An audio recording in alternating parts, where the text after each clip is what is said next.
build like full health with Warmogs doing roughly around like 1,202 damage to ADs. Just gonna one shot him. Not very fair, but gonna be absolutely really nice. And Robbie is gonna get this counter pick for the mid lane. So they take Talia away. This is really good as Talia is really safe, really early pressured, and can get that early roam, with that good wave clear and the Weaver's wall ultimate for the rotations and close them off. What do you think Robbie's gonna pick here into Talia?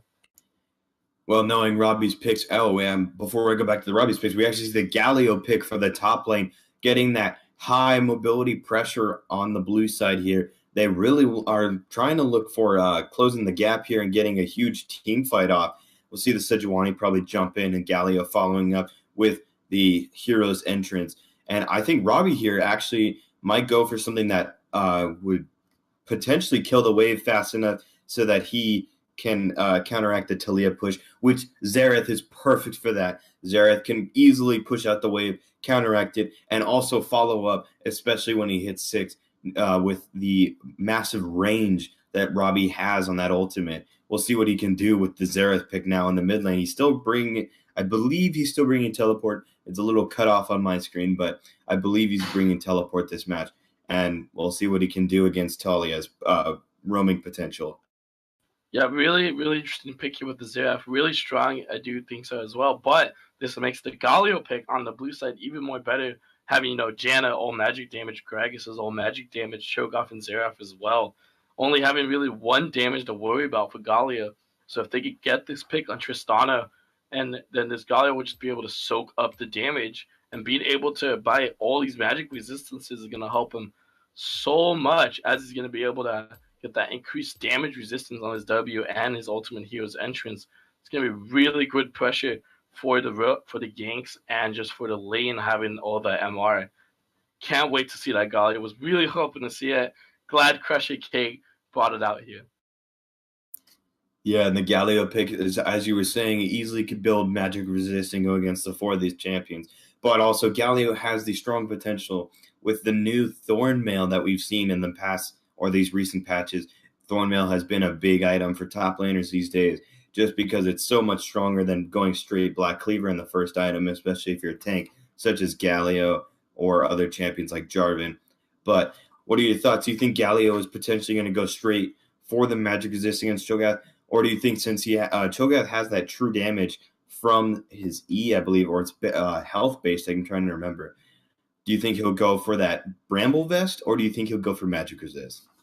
So I definitely think that Galio definitely wants to buy some Magic Resist first, whether it be, some Magic Resist for Abyssal Mask early to reduce the MR, to make him do some more damage, as, giving him those resistances he needs to also enable his damage on his passives that also scales for MR.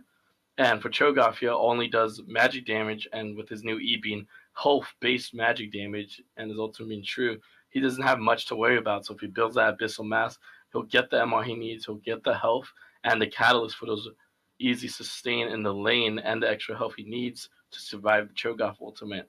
So it'd be really big here for his team, and I think maybe we'll see a Righteous Glory from second item, as he still needs to build a little bit of armor for Tristana and to, help out his team really, really, really well, as I think this Galio is going to be the key to success for blue side.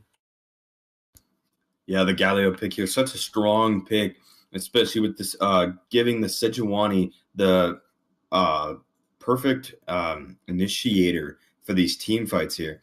Brain's a little laggy here, trying to not use the toaster in my brain, but Galio is actually going to hop in with the hero's entrance, following up on Sejuani, and hopefully Sejuani can actually get an icebreaker onto Tristana and get that ultimate, stun up Tristana, and then forcing Galio's knockup, just CCing Tristana really hard here. But we'll see if Cho'Gath or Gragas could possibly protect Tristana here. If anything, I would see Cho'Gath with the Righteous Glory going into the fight, initiating, and Gragas probably defending the Tristana at this point, or even Gragas with his ultimate, knocking back everyone and trying to see if he can knock back the Talia, because I wouldn't go for the Xayah at this point. Xayah's ultimate, such a strong counter to any CC like that, and I think if anything, he's got to go for the Xayah pick. I mean, a Talia. Yeah, really, really good stuff here. Definitely going to see this Grags possibly build out a Knight's Vow, to protect his Trist. I think what would have been really great for the blue side here was maybe instead of picking Sinjuani, picking the Jarvan, get that EQ knockup into his ultimate Cataclysm to trap him for the hero's entrance into the 5-man taunt for Galio. Would have been a great pick, but Sinjuani also really strong in the meta. Hopefully works out for them. I'm really hoping the best for them, hopefully, because they really need to tie this up right now or they lose first place actually to PHS over here. And we're gonna see as we load in here, Xerath bringing Cleanse, a really smart move here, of course, get rid of that CC reduction from Sinjuani or any kind of rotation on him. And we're gonna see Talia with Storm Raiders really wants to get that extra speed and make sure these rotations really work out for you. So I think we might have seen a little bit of reverse playstyle, maybe PHS going a little bit less rotation heavy now that they see that there's a Galio and a Tali with Storm Raiders and a Sinjuani here. This could totally be Blue's game, hopefully. And let's see if the bot laners at what their starts, both are going to start Doran Blade this time. No Relic Shields for the bot lane here. So it's going to look pretty standard for now, but the rotation game definitely could be expected once Talia hits level 6. What do you think right now? Who do you favor as team comp? Right now, the team comp that I favor is on the blue side here. The Sejuani and the Galio are such strong tank champions and initiators, and they also have really good disengage for the backline. Talia giving that area effect damage, super strong to pick somebody off, and Zaya's auto attack damage with the feathers. The feathers actually coming back. We see the blue side actually going to go in for an invade, but red side has it warded, and we'll come back to that conversation here. As blue side is probably not going to go for the invade, knowing that there's vision on it, but gets the vision on blue buff here, and we'll see what they do. Actually, Gragas might go for the blue buff, but back to the team comp. I really think blue side has a high team comp right here, and I think red side is going to struggle a bit. Yeah, this is really interesting here with this, vision game to track the junglers. And as we see up towards the blue side, Cho'Gath and Gragas were just there, actually going to go check the blue buff. Hopefully someone in the Cho'Gath just standing here for the vision. Puts a late void down to track if the jungler is going to get that blue buff for Gragas. Gragas starting the Raptors with Elish from Robbie's Xerath. It might be really good. Gragas grabs the Raptors and maybe go into red and then try to look for an early gank on the top lane. I'm not sure how well that's going to work with the lack of damage against the Galio. Talia actually moving up towards the red buff on the red side. Gonna ward it up just so they can see if they can get Talia is safe enough to not have Gragas gank the mid lane early on. Gragas with that body slam is pretty dangerous. We actually see a fight at bot lane right now. Sejuani jumps in on the Tristana, and they do not get anything here. Going for a cheeky little level 2 gank here at the bot side. We're just going to see Gragas pick up the red, hopefully try to do something top, but he has been spotted out from Talia. So Galio should know to just back off right now. Galio kind of in a bad position right now, putting the ward down, but Gragas isn't actually going to collapse on him. Galio looking to just come over here and check the blue, knows that the Gragas is here, trying to collapse on him, get this free kill maybe. But here comes Talia as well. Gragas needs to run, uses the flash, gonna get to that blast, gonna be pretty safe there.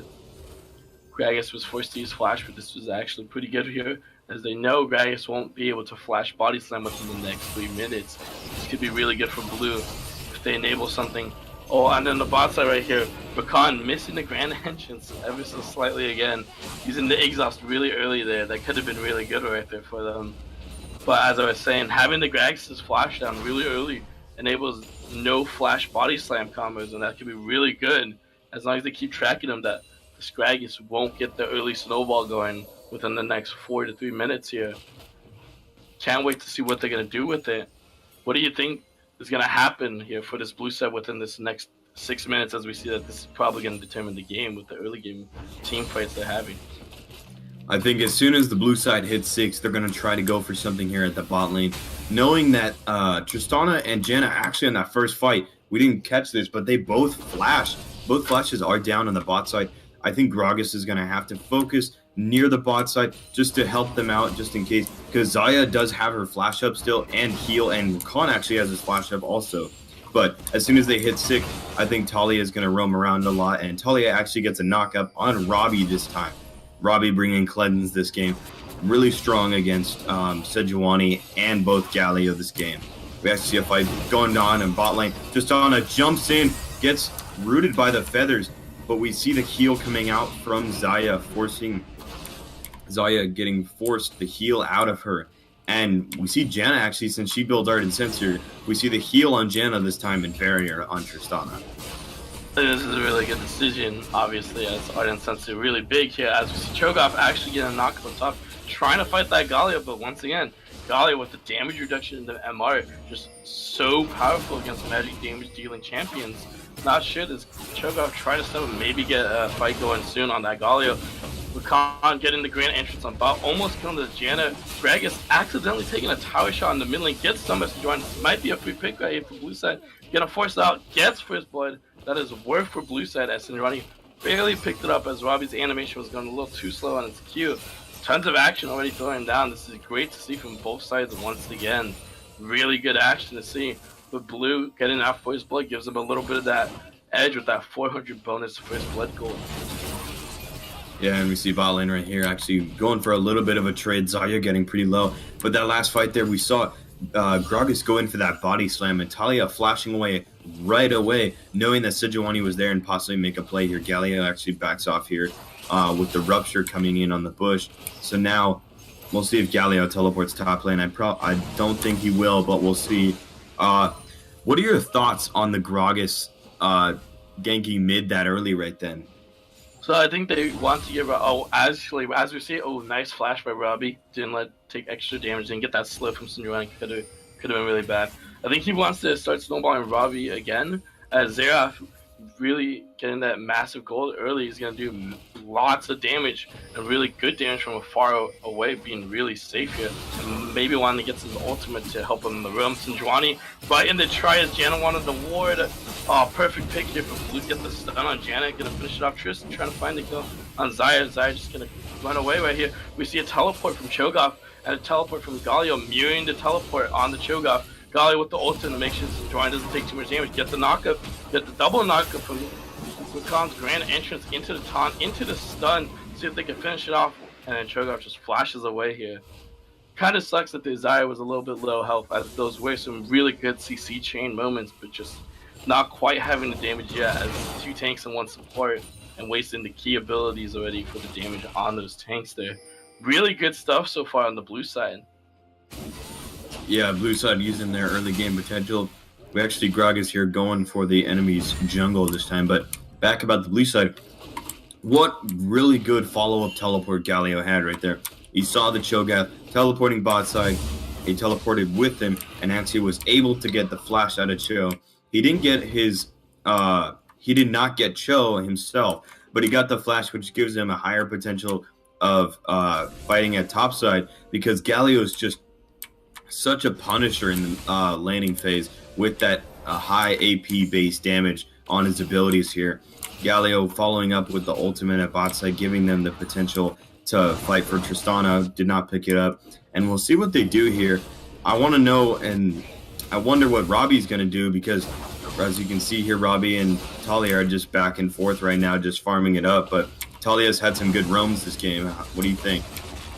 Definitely think that. I think Robbie still might have the edge here, as Xerath has some really big burst damage, which needs to get through the laning phase and get that extra little gold. Robbie getting those trade shots was really good there. Uses his ultimate to get some more damage for kill potential. Forces the heal out of the Talia, so she can stay healthy in the lane. Doesn't want to get pushed back and lose CS to Robbie, and wants to keep it kind of a fair game, as she is a little bit down on CS right now. But Khan using the grand entrance on bot, connected on the Triss, and just walking away into the 3-man feather route. That was looking pretty good. I think maybe they could have gone in on that. Was looking really good there. They might look for another engage soon, as Rakan's just kind of hiding in the bush right now. But I want to take a quick second to talk about how Cho'Gath, already with the Glacial Shroud, potentially rushing this Righteous Glory really early, maybe for these realms and to help out. And it's really interesting knowing that he's going into 3 magic damage dealers from Talia, Sejuani, and Galio. Yeah, Cho'Gath here picking up the possibly Righteous Glory pretty early, but I'll get back to that in a second. We actually see Xerath and Gragas kind of move towards the bot side, and we see blue side actually trying to play it safe here, knowing that they don't have vision on Xerath or Gragas here. But going back to the Cho'Gath build, I think roaming starting Righteous Glory is a really strong thing for him here, allowing him to roam around the map, follow up with Galio, just because Galio's potential of getting everywhere. We actually see a fight go on in mid lane. Sejuani gets an ult off on Gragas. Gragas gets stunned, but can get away here. Gragas gets pretty low, but was able to get out. Tristana actually trying to get this ward down. We'll see what she does. Sejuani hiding in the spot where Tristana can't see him. We see Rakan jump in with the CC. Janna pushes everyone back. Rakan still up by Tristana, though. Possibly could get something here. Oof. Sejuani jumps in, misses her Q, was not able to get to the Tristana, and Janna goes up towards the river and gets nothing here. Just a massive trade between the two of them. And honestly, it's a fight for vision at Dragon at this point. Yeah, I definitely think we're gonna see some more ganks right now, as both teams really want to get a successful gank right going right now and pick up that dragon maybe, or maybe force an early tower, as they might not value dragons much as it's just ocean. Also seeing right here as Janna tries to get a tornado, knocks up a Khan, not gonna do anything about it, just simple trade stuff right now. But we see here that red side have actually caught up on the gold lead. They're only 300 gold down, even though having the first blood on blue side, as they are barely out CSing their opponents every so slightly by that 9, 12 in each lane, stacking up really well to make sure to keep that gold lead going and not be too hard behind right now. And we see Robbie finish his first item, Morello's. This might be the power spike we see for him to actually get that extra damage he needs to put out and maybe roam down when his ultimates to pick up these kills. And as you said, in champs, like we saw Galio picking up the Bramble Vest first. Really good call there. Why do you think this guy picked up Bramble Vest first? Well, as a player who likes to play the top side of the map, I'll get back to that in a second. Sejuani is actually going to go for a fight with Gragas here, up in the jungle. Let's see if Gragas can get out. Gragas body slams out. Talia following up. We see Galio actually hopping in, gets the stun. Gragas smiting the scuttle. Talia flashes in, gets the kill. Galio actually flashed in and tried to get the kill there, but Gragas was able to smite it and basically waste Galio's flash here. We see Sejuani going on the Xerath. See if we can get one more auto to stun him. Gets a stun off, gets a flash out of Xerath. Xerath does have cleanse still. Xerath goes for the ultimate. Gets one, gets two, cannot finish him off. Let's see if Cho'Gath can try to pick him up. Flashes over Talia's knockup. Instead, it looks like Sejuani's going to get away and they're going to get some vision here. But back to what I was going to say. Cho'Gath's going to roam back to top lane. The Bramble Vest on Galio is such a strong item, or any tank top laners, especially against a Cho'Gath, because early game Cho'Gath does not do much AP damage, and also if you don't build AP damage with Cho'Gath, he has not very high AP based damage. His E does a lot of health based damage, so that tankiness from Bramble Vest giving him the potential to fight the Cho'Gath with the amount of AP damage that Galio already has. So Galio is actually in favor right here, just because he built that Bramble Vest. I wouldn't be surprised after to see Thornmail. I wouldn't be surprised to see any magic resist items, like you said. But the Bramble Vest, which is a really smart item pick, just so he can get that armor and actually fight him right here. We're actually going to see Cho and Galio fight each other. Galio actually going to go in, probably going to get the taunt off here. Going to try to fight him. That AP damage from Galio is actually going to take down the Cho'Gath here. And that is why you build Bramble Vest on the top lane Galio pick. Not sure what that Cho'Gath was doing. Was already kind of half health to begin with, and just stepped up on trying to fight the Galio, knowing he has all these powerful item spikes with the extra health, the extra mana, the corrupting potion, the dark seal to help his sustain, and the Bramble Vest to stop Cho'Gath from regenning. Quite a little bit questionable play, and we're gonna see as in bot lane right here, misses the Grand Engine, misses the Feather Root. Triss gonna be able to jump in and finish off the Xayah, and Rakan a little too late on the charm and the exhaust there, letting that Triss get that full bomb and ultimate damage before exhaust was applied there. Needed to do it a little bit earlier to get a kill here. Robbie finds a stun on Natalia, misses his ultimate. Dahlia comes down to roam. Also, Natalia makes sure she's safe. This 3 here trying to go for Robbie. Robbie gets ulti, cleanses the Johnny ult. Very easy. Good stuff here for Gragas. Ultimate tries to split them up. Gragas very low. Gets finished off by the Galio. Cho'Gath needs to help out Robbie. Robbie is just getting completely dark right now. And Cho'Gath's trying to get his own kill. Beasts Natalia for a stack. Easy kill for Cho'Gath, but now he's probably going to fall as well, as he does get taunted by the Galio here. Kind of a little bit of a little miscommunication, I think, as Cho'Gath didn't quite help out Robbie as he needed to. And we see a cheeky kill on the bot lane, actually, as the explosive damage from that charge from Tristana on the tower, barely clipping that Rakan as he was trying to dash away, gotten that free kill. Really, really good stuff we see here from the blue side. Massive, massive gold lead in plays, and we got a triple kill onto the Galio. This now putting blue side up 500 gold only just to catch up to the red team's CS. Still anyone's game for sure, but massive plays all around. What do you think about these massive plays we're having right now? I'll get back to that in a second. We actually see Galio go on the bot lane, going for the Janna, but then realizes that his Xayah needs help. Xayah gets taken down. We'll see if he can actually fight this. I don't think he can with Janna's shields up, but the Bramble Vest able to allow him to fight the Tristana. We actually might fight him here with Rakan coming up. Tristana jumps away. Oh my goodness. I think red side here is actually the only thing that they have left really is their bot side and their Tristana, which is really strong for them out of all the things that could have been strong for them in the early game. But Tristana, I think, is in favor of this game for the red side. Yeah, I'm definitely really liking the aggressiveness from this Tristana, knowing her limits, jumping in, getting those kills for the resets to get out. Really good stuff here, but as we see, Gragas once again caught out in the blue side jungle, trying to get picked on by Sejuani. Gragas trying to walk away. Robbie putting the pressure on Talia so she can't follow up, letting this Gragas walk away. They need a little bit more vision. Blue side, Galio TP's down as Rakan is the charm into the grand entrance knockup, finishes off Talia. Or Janet here, my bad, and Galio able to pick up the Tristana easy after wasting the jump and not having the stuns. Right back at it, once again, mid lane action, Sejuani getting an ult, perfectly set up for the Talia knockup into her rocks, doing massive damage to Robbie. I wondered, did Robbie have cleansed it? No, he did not. That was a really good pick, and now I think blue side might get first tower on bot lane and give himself a good gold lead to sit on here.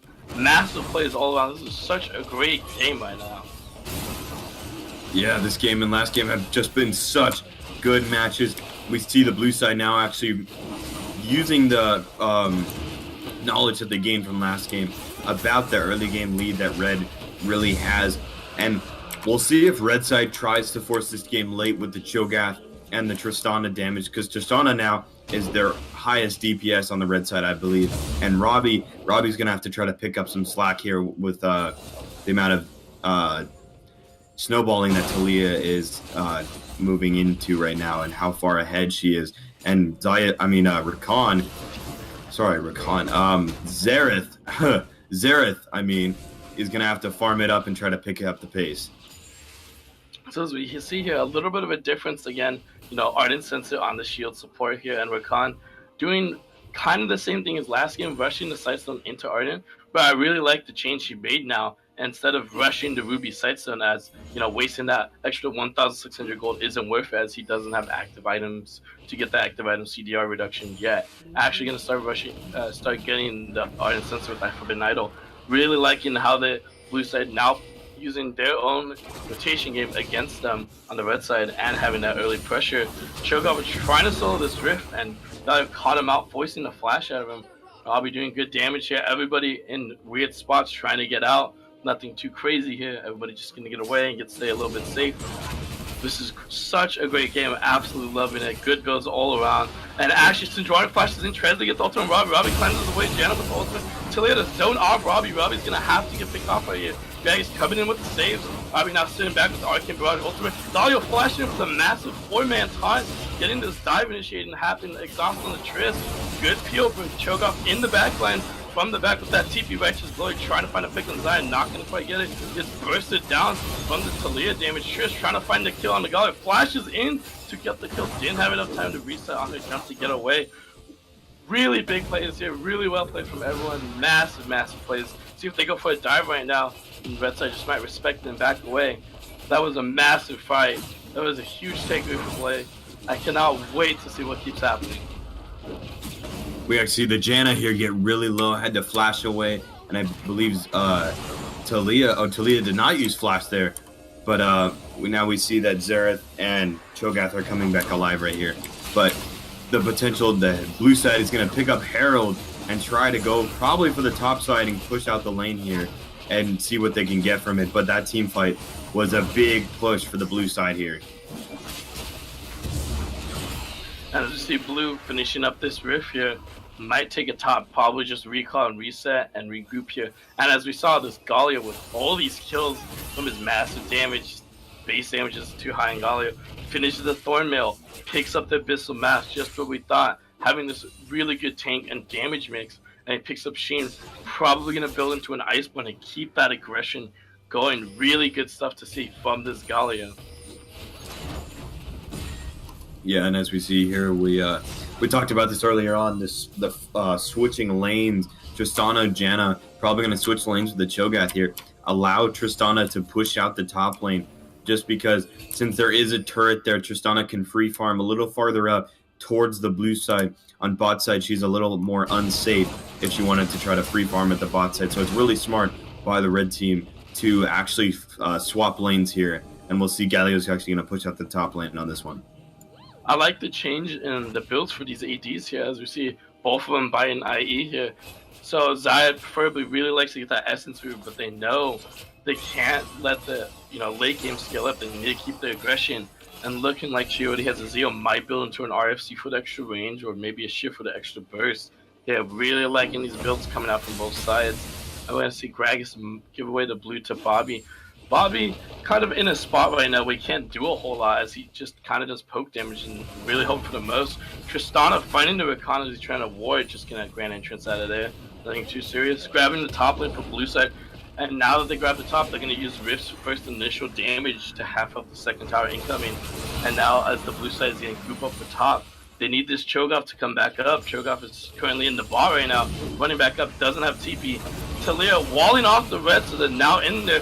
Trying to look for the ult into the 3-man grand entrance, into the charm, into the Galio, not ultimate.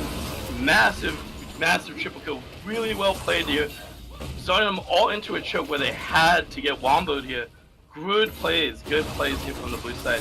Really big hit, and now this turret's low health. They're just gonna walk on in and take this turret. Sejuani and Galio and Rakan looking for initiation, not quite fine. Doesn't matter, they're stuck up on the wall, they can't run. There's too much damage to get. Using that Righteous Glory for a slow, that was a really good use actually, slowing them, knowing he could tank that damage to walk out. Massive plays again, really wise decision from Natalia to wall them all into a certain choke where Rakan could easily get the grand entrance into the charm to set up for that massive CC from the Galio knockup into the Talia pushback into the rocks for the burst. Good fights here. I don't know what we're going to see from blue now, having this massive gold lead in the past 5 minutes, accumulating 12k gold for the blue side. Yeah, the blue side here picking up that top turret with Herald and picking up a lot of kills here. And as we saw, blue side making a really smart call. They saw the Cho'Gath at bot lane, knowing he did not have teleport, so they moved to the top side of the map, and with Talia's wall, they knew they were able to cut them off, and Cho'Gath was still back in base by the time they started to fight there, cutting off the Xerath, Janna, Gragas, and Tristana there, getting that massive team fight initiation, allowing them to move forward. What a great call by the blue side here. You can't wait. Absolutely amazing performance here. This is what they needed last game. Getting this rotation game. Really strong picks here. As we see, Talia picking up Leandris for the extra damage of Magic Pen for the earliness. They're going to keep the early pressure all around on the builds and on the playstyles. This is really good to see. And as blue side is going to pick up this Wind Dragon right here, we might see them group up again and try to force something mid. As they know that they could easily get these guys out of position with Talia wall here. At this point, red side is going to have to play really safe and play together at this point. Focus on knowing where the Talia is at all times so they do not get walled up. Sejuani actually going forward a bit, trying to see if they can push them back to potentially go for the Baron. Khan's actually going to back here. It looks like blue side is actually going to group up and recall here. Actually, I guess not. Sejuani was the only one who's going to recall here. And it looks like they want to defend that mid turret at this point. And it looks like red side is actually pinging for the 1-3-1 combination here with Cho'Gath bot lane with teleport and Xerath free farming at top lane. And then you have Janna, Tristana, and Gragas in the mid lane defending the mid turret.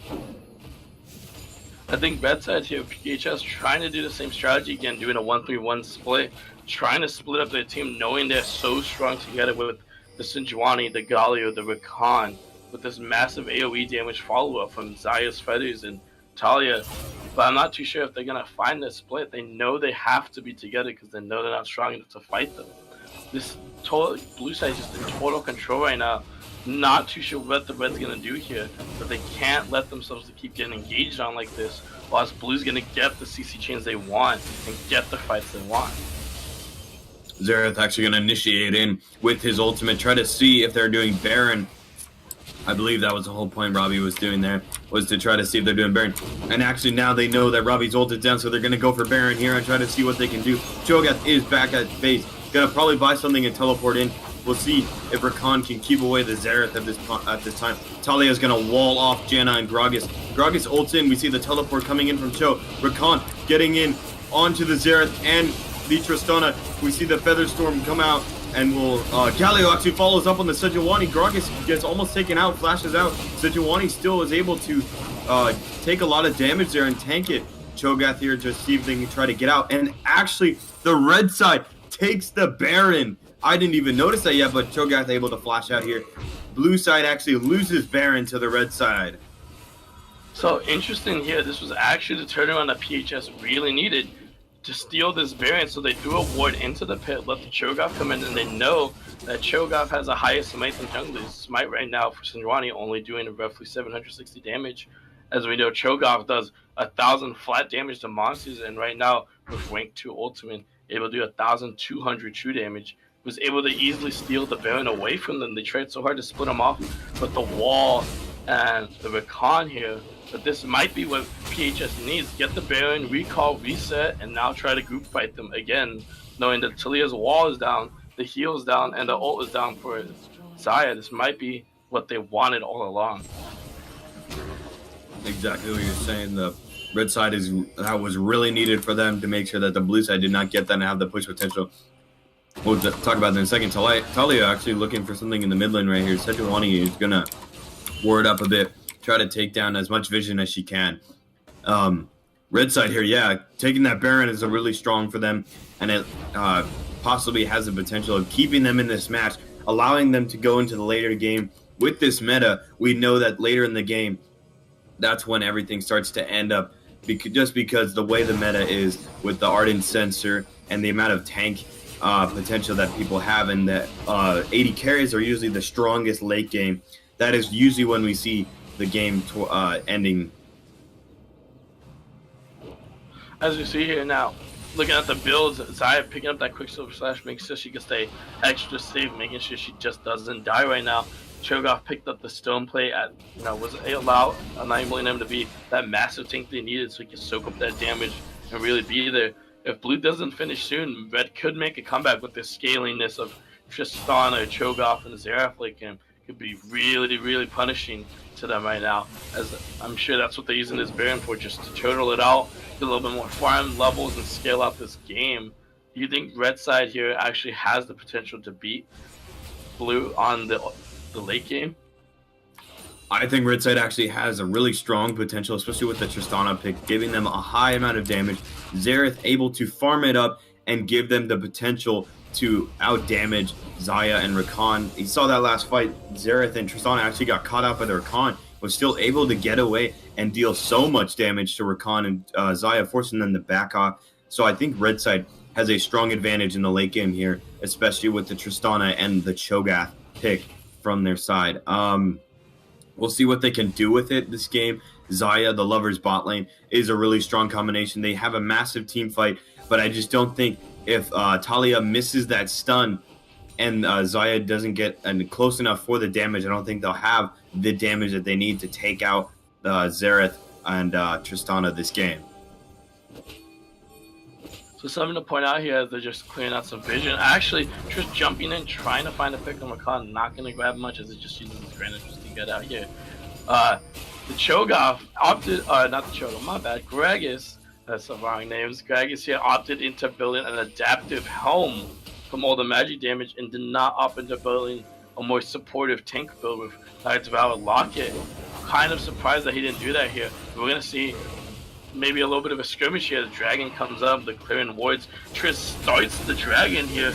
They're not even going to drag it out. They know Cho'Gath's ultimate is a good enough smite. Let's see if Blue retaliates. Actually, Sejuani stuns the Cho'Gath, allowing her to smite. Grand Entrance connecting the two people here. Galio getting the two-man tongue. Greg is trying to peel them off. Robbie in the back with the Arcane Rush, trying to apply that damage right now. Didn't get the pick on the Tristana. Good peel from this Gragas here and the Janna ultimate as well there. Making sure they don't lose too much as they know they just want to scale up right now. Finding the stunless Galio, not going to get much. Got a lot of magic reasons, it's going to be too hard to take them down. And now they know that the red side is out of position now and they have to take the long way to rotate. Blue side going to try to force their inner mid turret away from them. Let's see if we do it. See another engage here. Still have the ultimate for Galio available and Featherstorm from Xayah here. Red side stepping up a little bit with that Triss charge here. See maybe if Gragas wants to flash E, get initiation going here. There's some massive stuff going on here. Who do you think's gonna win this next team fight? Honestly, I think the red side's looking pretty strong now. Yeah, they're down a few, many kills, 17-6 right here. Blue side advantage on the kills, but the red side, the tankiness from the Cho and the Gragas, and then the damage you get from Xerath and Tristana are so high with the Janna's Ardent Sensor. I honestly think with these next team fights, if the red side can keep Tristana protected, I think they'll win these fights. And if Cho'Gath can get to the backline and actually chomp down the Talia, we'll see what happens. But red side, I think, is in favor right now. Definitely, even though being doubled in kills, red side is still keeping up a really good gold lead. Like, only down 1.8k gold. This is really good farming skills, as you see from the red. We see Robbie has 263 farm, Talia only has 223. Tristana with the my bad voice crack there, 290 farm, and Xayah with 215, keeping up the really good farm game, making sure they have that gold to keep scaling on here. I'm not sure what Blue's gonna do here. Blue really needs to find an engage soon and end this game out before they can scale up to that massive late game. Yeah, blue side in a very strong early game here, but I don't think they ended it quick enough for them to be able to use that early game lead to their advantage.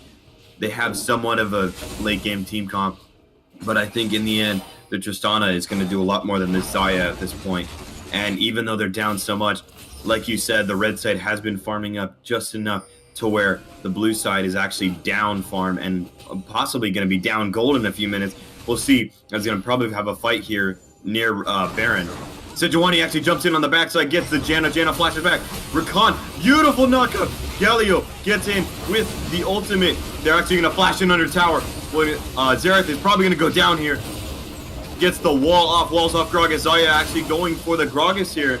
Cho'Gath and Gragas, last people left. Talia going to force the flash out of Gragas. Cho'Gath still alive. They can go for Baron now, or they can push mid lane. It looks like they're probably going to push mid lane here, knowing that Cho'Gath is still alive and has flash to flash in and steal the Baron. Unless they might. We'll see what happens. I would think they would go for the mid lane push. Galio actually hops in with Sejuani, gets the stun on him. Cho'Gath pops Gargoyle Stone Plate, looking for the kill on Cho'Gath, gets him down. Galio tanking it right here. Sejuani actually looking for the push, allowing Xayah and Talia to push the turret really hard here. Janna is back up. Tristana just got back up. Rakan's gonna hop in, gets the damage off on Gragas. Gragas body slams away. Galio actually trying to follow up. We see the turret's actually getting really low. Tristana does a lot of damage to the Sejuani here. Tristana has to back off. Xerath actually ulting in. Talia uses heal, gets taken down by the Tristana, and Rakan picks up the Tristana kill. Wow, what a fight. What are your thoughts? Yeah, absolutely massive. That's just what I was talking about. Blue needed to keep that aggressiveness. Sejuani using the Q flash over the Raptor Wall to get the pick on Janna while Red was in group. Cho'Gath was in the top. Galio was at Krug, getting that really good picks they needed, walled off the 2 tanks away from their team. That was so well played and well communicated by Blue. This is exactly what they needed, not allowing the tanks to be there and getting the picks and keeping the aggression. If we see plays like this keeping to continue for Blue, we could definitely see them closing out this game relatively soon. Exactly what you're talking about. Sejuani did the perfect initiation in that fight, was able to get to the backline, get Janna, and they're actually focusing Janna more than Tristana in these fights.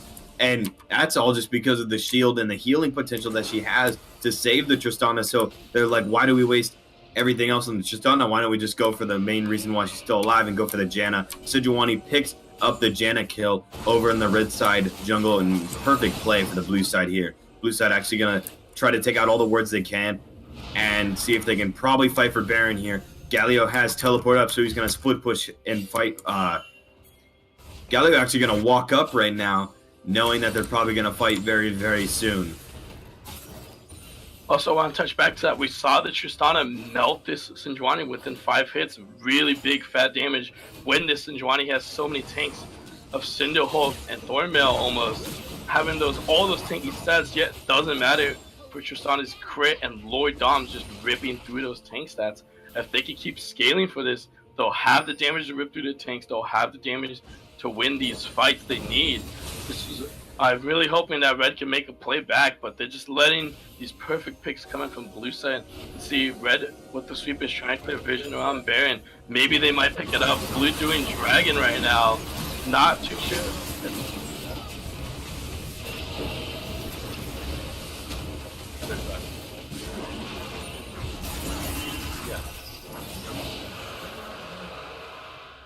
As we saw there, a little bit of technical difficulties, no worries about that. Blue side happy to trade the Elder Dragon for the Baron. Red side hoping to defend with the Baron right there. I think blue side really wanted the Elder Dragon instead to increase the damage buffs here and the movement speed. Get that extra 95 true damage from the 3 stacks of Dragon to help the initiation here. Robbie trying to poke them down before they engage Rakan. Almost drop. Rakan does drop from Arcane Barrage. This is the pick that red side needs. No initiation from Rakan. Galio fighting the top. Blues need to back off right now. Gragas, good position, get in front of the dash. Not letting Galio get away, taking down the Galio. Xayah using the Feather Storm. Wow, that crit did 900 damage, killing the Xayah through the heal. What a good pick from Robbie there. Letting the red tie just steamroll over them. Good position by the Gragas to stop the Galio from disengaging and keeping the aggressive jumps and resets on this Tristana. This might be what red needed, and now they have Baron minions ready to push this down. This is looking really promising for the red side. Yeah, and as we're talking about here, the blue side giving up the Baron for that Elder Dragon, I don't think that was the smartest move on their point, but giving that Robbie actually dominated that fight. His ultimates were on point and giving them the potential to take out the backline. Rakan couldn't save the Galio there because he got taken out by Xerath's ultimate. Such far range, 5 shots, does so much damage. Xerath was able to pick him off. That fight goes over to the red side. Interesting bit now, obviously 22, and red is only down 800 gold still with the remarkable farm game from the ADC in the mid laner. As you can tell, Tali with 248, and Xerath with 303, Xayah with 249, Triss with 329. This massive farm difference is giving them the ability to buy these Lakium items and do just insane damage. We see all magic pin coming out from Xerath, able to do those burst damage that he needed to take out Rakan from a very far range. A really good accuracy on that Arcane Barrage. As we see blues grouped up in the mid lane, maybe try to find a pick still here. Sejuani actually going in with the short range ultimate might be enough. Rakan getting the grand entrance into the top of Galio. Gragas completely picked off right now. Red side has the choke up, though, TPing it right in the front. You see this Rakan get instantly bursted. Gragas zoning out the Xayah. Good fight right now from the blue side, not trying to make a defensive pullback. The Sejuani and Galio are completely picked off and not able to run away. Just sitting here soaking the damage. No damage to be found as we see this Gragas is still doing a massive good job zoning out. Actually killed himself walking into the Talia rocks at the detonation. A little bit of a misplay there. Kind of a funny quirky kill there. But this red side probably going to go in and get an inhib right now with this Baron minions. Yeah, and as we see here, the Cho'Gath teleport in the backline was perfect. But did you see? I don't know if anyone else saw, but did you see how much damage Tristana did to Zaya there? This is exactly what I was talking about. The damage from Tristana is so much higher than Zaya at this point. Tristana was able to literally burst down the Zaya, giving them the potential to win that fight. Cho'Gath actually being able to teleport into the backline, a perfect minion placement, and allowed them to get that fight and winning. Actually picks up the inhib and the top lane turret. Red side steamrolling at this point.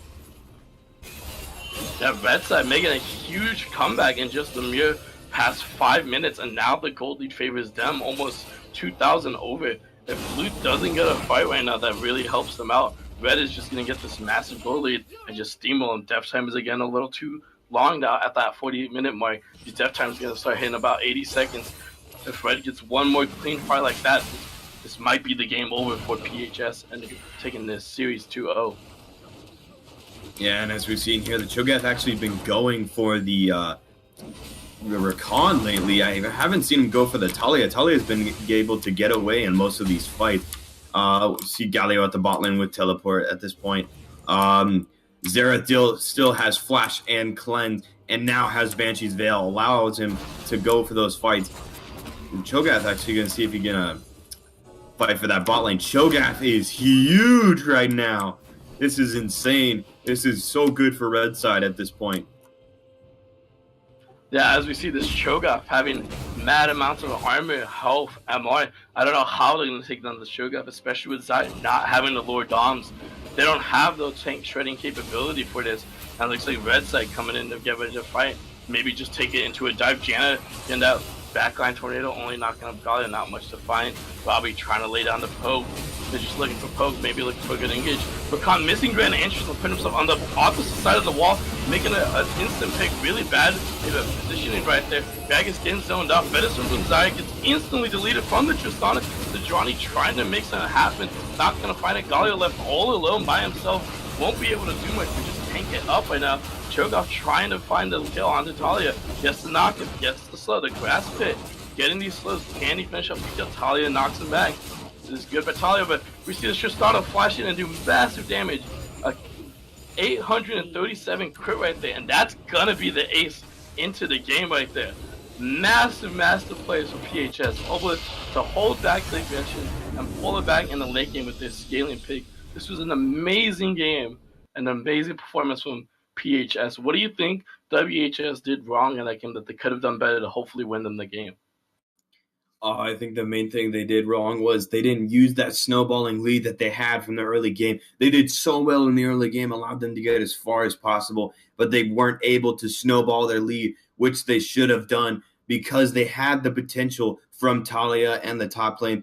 But at the same time, what kept red side alive was the Tristana Shadow Bob with the damage, keeping red side alive here, actually able to burst the Talia around, I'd say 25 minutes if I can remember, just at bot lane, just taking them out, keeping red side alive until Jay Sneak and Robbie were able to get enough damage. Yeah, really good, really good damage here. Having that Lord Doms over Zaya. Zaya did not have that Lord Doms, was able to shred through Sinjuani's armor. Was a really good game here. I think WHS could have for sure maybe work on their farm game a little bit more, as they were not in a massive gold lead, even though despite doubling their kills, but didn't have the gold to be able to put them in a deficit to try to keep that pressure and not being able to find as many picks as they would like. Yeah, and we look at the red side's farm, just look at that ADC farm, 375, and then you look at the mid lane Robbie, 327. Such massive gold lead for them, giving them that advantage over their laners and just allowing red side to actually stay up and not allow blue side to snowball here. I think that's another thing that blue side was struggling with, is that they were giving the red side a little too much time to farm, allowing them to bring back from the snowball that they had, because they had the farm, they had the kills, they had the lead all in their grasp, but it's just that they gave them too much opportunity to get that gold back. Yeah, definitely. That was really well played for PHS. I think they were looking for that late game scaling to happen, but they didn't anticipate such an aggression coming from that blue side, but they were able to hold on until 40 minutes and make those plays happen around 35th minute mark, get them back into that game and having that goal lead. Really good positioning and skill coming out from everyone on the PHS side. That was really well played in both farm and mechanics in position. That was remarkable.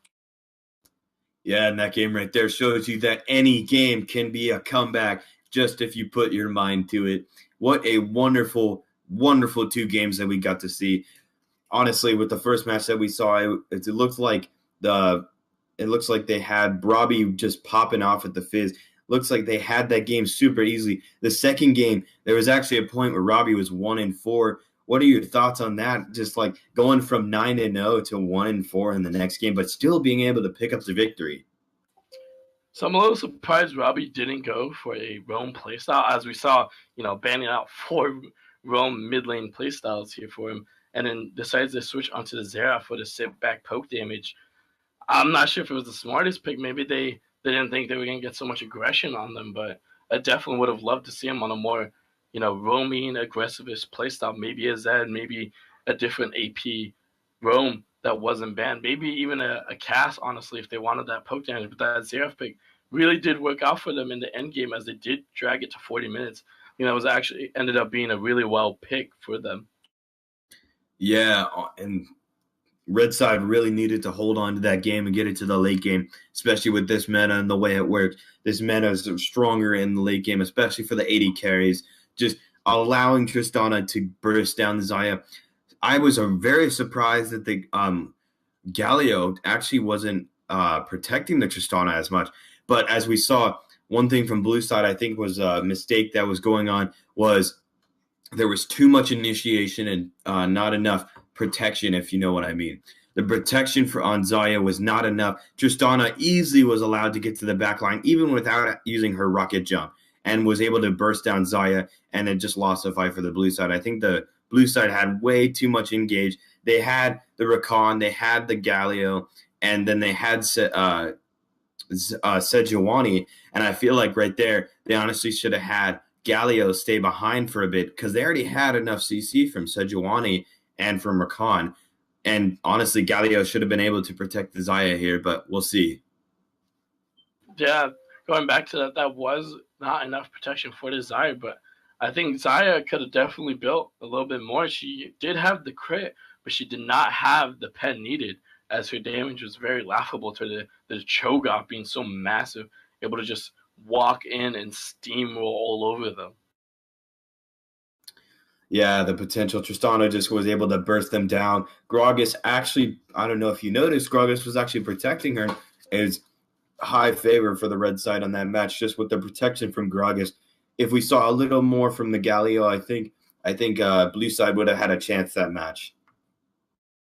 Yeah, definitely. Nice to see, though, as PHS did win 2-0. Now going to be taking first place in the standings. Amazing performances from both sides here. And we're going to have to actually pass it off here, as hopefully you guys can continue watching us in the next game at 7 p.m. CST. We'll have another league match for you guys. It'll be very exciting here. And I can't wait to see you guys there.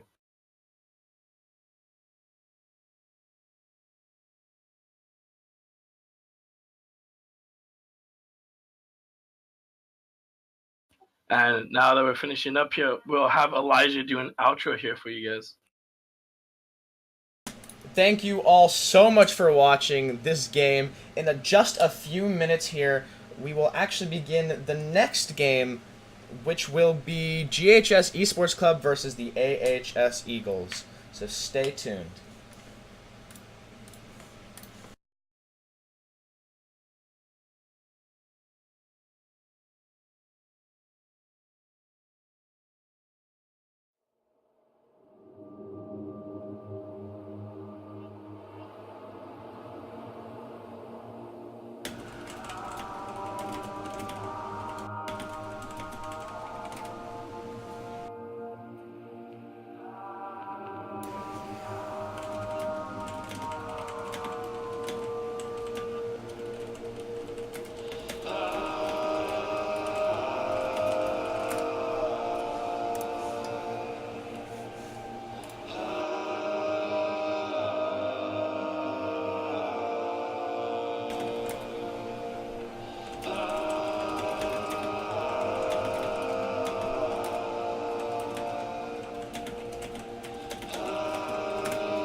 I can't be alone. I can't be the only one who feels like I'm going nowhere. Just wishing somehow this dream will carry me. And I'll swear just one last time. They say the world is yours, so I'ma make it mine. 'Cause nothing is stopping you. You can set the world on fire. Nothing is stopping you. And fly around, go out screaming. It's all or nothing. It's all or nothing. It's all or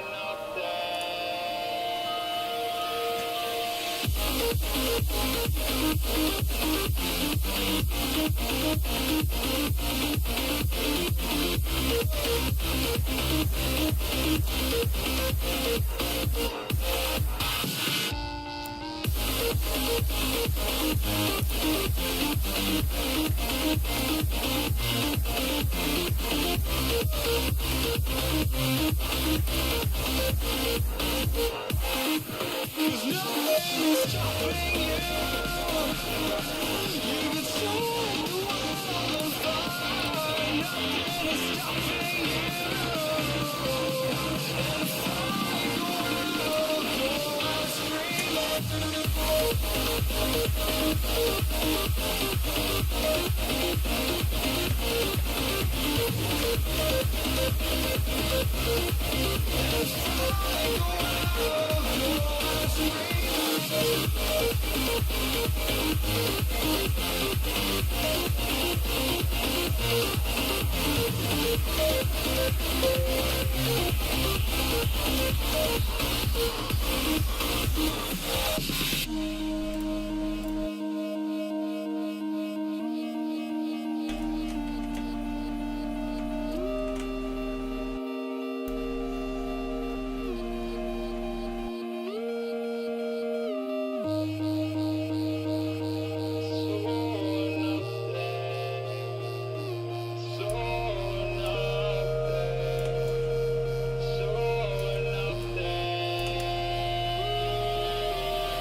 Catch you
this time? Do we turn back? Do we turn back? It's in your face. First up tonight, what did it take? End up in time, how do we fall? How did we fall?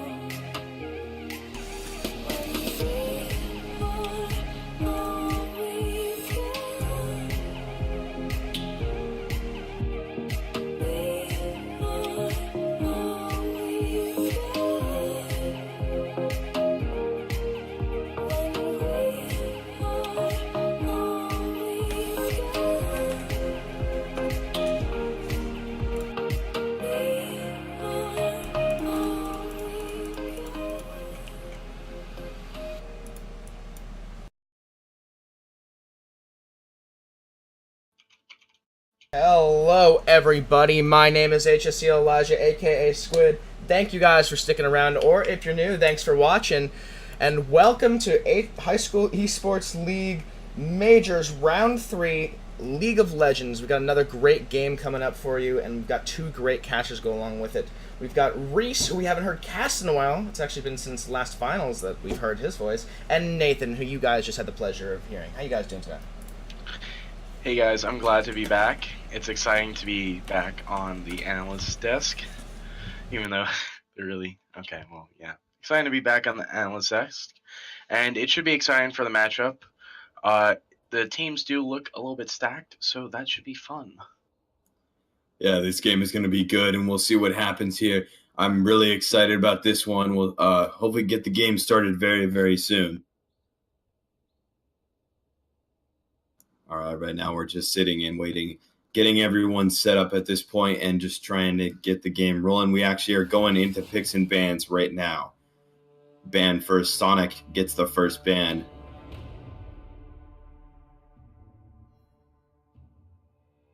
Now, Sonic still has a choice right here, and we'll see what he picks. Reese, what were you about to say? pretty much this is for people who haven't watched, it's not the normal, you all just ban 5 at once. It's the traditional, he bans one, then he bans one. It's only the first 2 people ban, I think. And then they use their picks. And then, it's been a while, but they ban 3. And then they pick 2, and then they ban another 2. Something like that. Yeah, you're right there.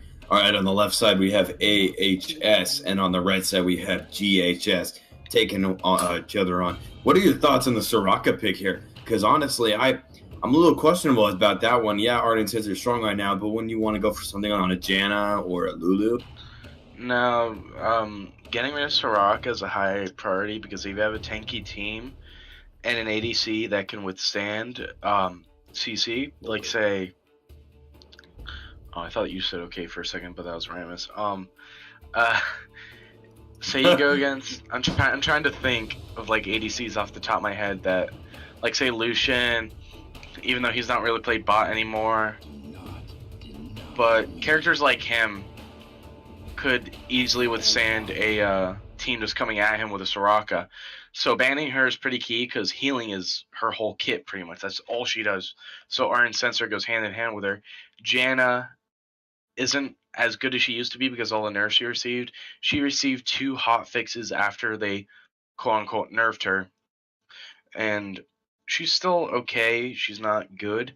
But I would think that a Tark pick would be better because let's look at Tark. Tark has healing. He has armor. He has a stun. He has an ultimate that works very well with a squishy team that does high damage. So if you want to go more of a risky pick with that, that would be nice, but is what it is. Yeah, a Tark pick out here would be really nice, as you were saying. And what a pick from the blue side here, Teemo. What are your thoughts, Reese? I'm surprised about this one. They can definitely go for the Troll Teemo build because Teemo is, you can either build him hybrid or just pure AP. Pure AP is annoyance. AD, he's trade more of an ADC, but you can go tank. But with the hybrid build, you can't really counter him as well. So if they went hybrid on him with like say Hextech Gunblade, because getting the heals and still having the AP from that on your traps are pretty nice. You can still do a lot with it, and I would definitely want to see the Teemo go into a hybrid build. Yeah, that would be one good top lane fight we get to see there. We actually see the Jarvan pick coming out on the red side and Gragas and Janna. What are your thoughts on the bans here? Will at least the Kennen and Rammus and now Rek'Sai with the Cho'Gath ban. Out of all those four, I think Cho'Gath is the best one. Out of these bans you've seen already, what are your thoughts? Because they're banning Draven and Zed, and the other team has pretty much banned every basic champion because I can't remember exactly which team. I had seen it briefly, but because one team has more lower and tier players like Silvers, they're definitely going to ban the more common picks like Rammus, Warwick, and Cho'Gath because those are comfort picks. You don't really get punished for when you make a mistake because you can tank plenty of tower shots with Cho'Gath, Rammus, even Rek'Sai because she's a bruiser, and so it was pretty smart of them to ban that because now they're being forced to do a playstyle they're not used to. I don't really see why you take heal on Alistar and make Jhin take the barrier because Alistar has a passive. I believe it's every 7 minions. You kill in lane with him there, you both get a passive heal, and so Jhin doesn't really need to have the barrier. If they really want to go aggressive, Jhin could go. Because we're looking at it right now. Actually, that's pretty smart that they picked Twitch because Xayah can't really outdo the crit damage early that Jhin can do, but Jhin can still pick out on the Twitch. So meaning Team 1, AHS, has to close out this game early. I know I'm all over the place, but they have to close out the game early because if they don't, the Twitch will catch up. And I'm sure you've seen plenty of the montages where there'll be that one Twitch at 40 minutes with all his items, and he'll just walk around and ult and get an easy penta. It's pretty common. Again, as I had mentioned, comfort picks because they did ban Rammus, Cho'Gath, Warwick. I'm not surprised that they picked Annie in mid lane because let's be real, she's not a mechanically hard champion and she's one of the easiest champions to learn how to CS with. And so if Jarvan really wants, no, not Jarvan. I'm having a hard time saying the right side because for some reason all their spells are cut off. But I know the Gragas is jungler. And so the Gragas is going to have to capitalize on the Annie being too far pushed in because Syndra doesn't really have a lot of harass compared to Annie. She has like 3 spells. Hold on. Well, right now, whatever Reese is going to fix at this point, it looks like Shaco's going to go for that early game counter jungle potential here. Teemo very strong against the Jarvan, giving them that blind, allowing him to fight against the Jarvan. Jarvan doesn't have much until around level 4 to do anything against the Teemo. So I think the Teemo is going to put a lot of pressure on Jarvan, but in the late game, in the end, I think the red side is going to take this match. They have a lot of CC. They have good damage on the red side.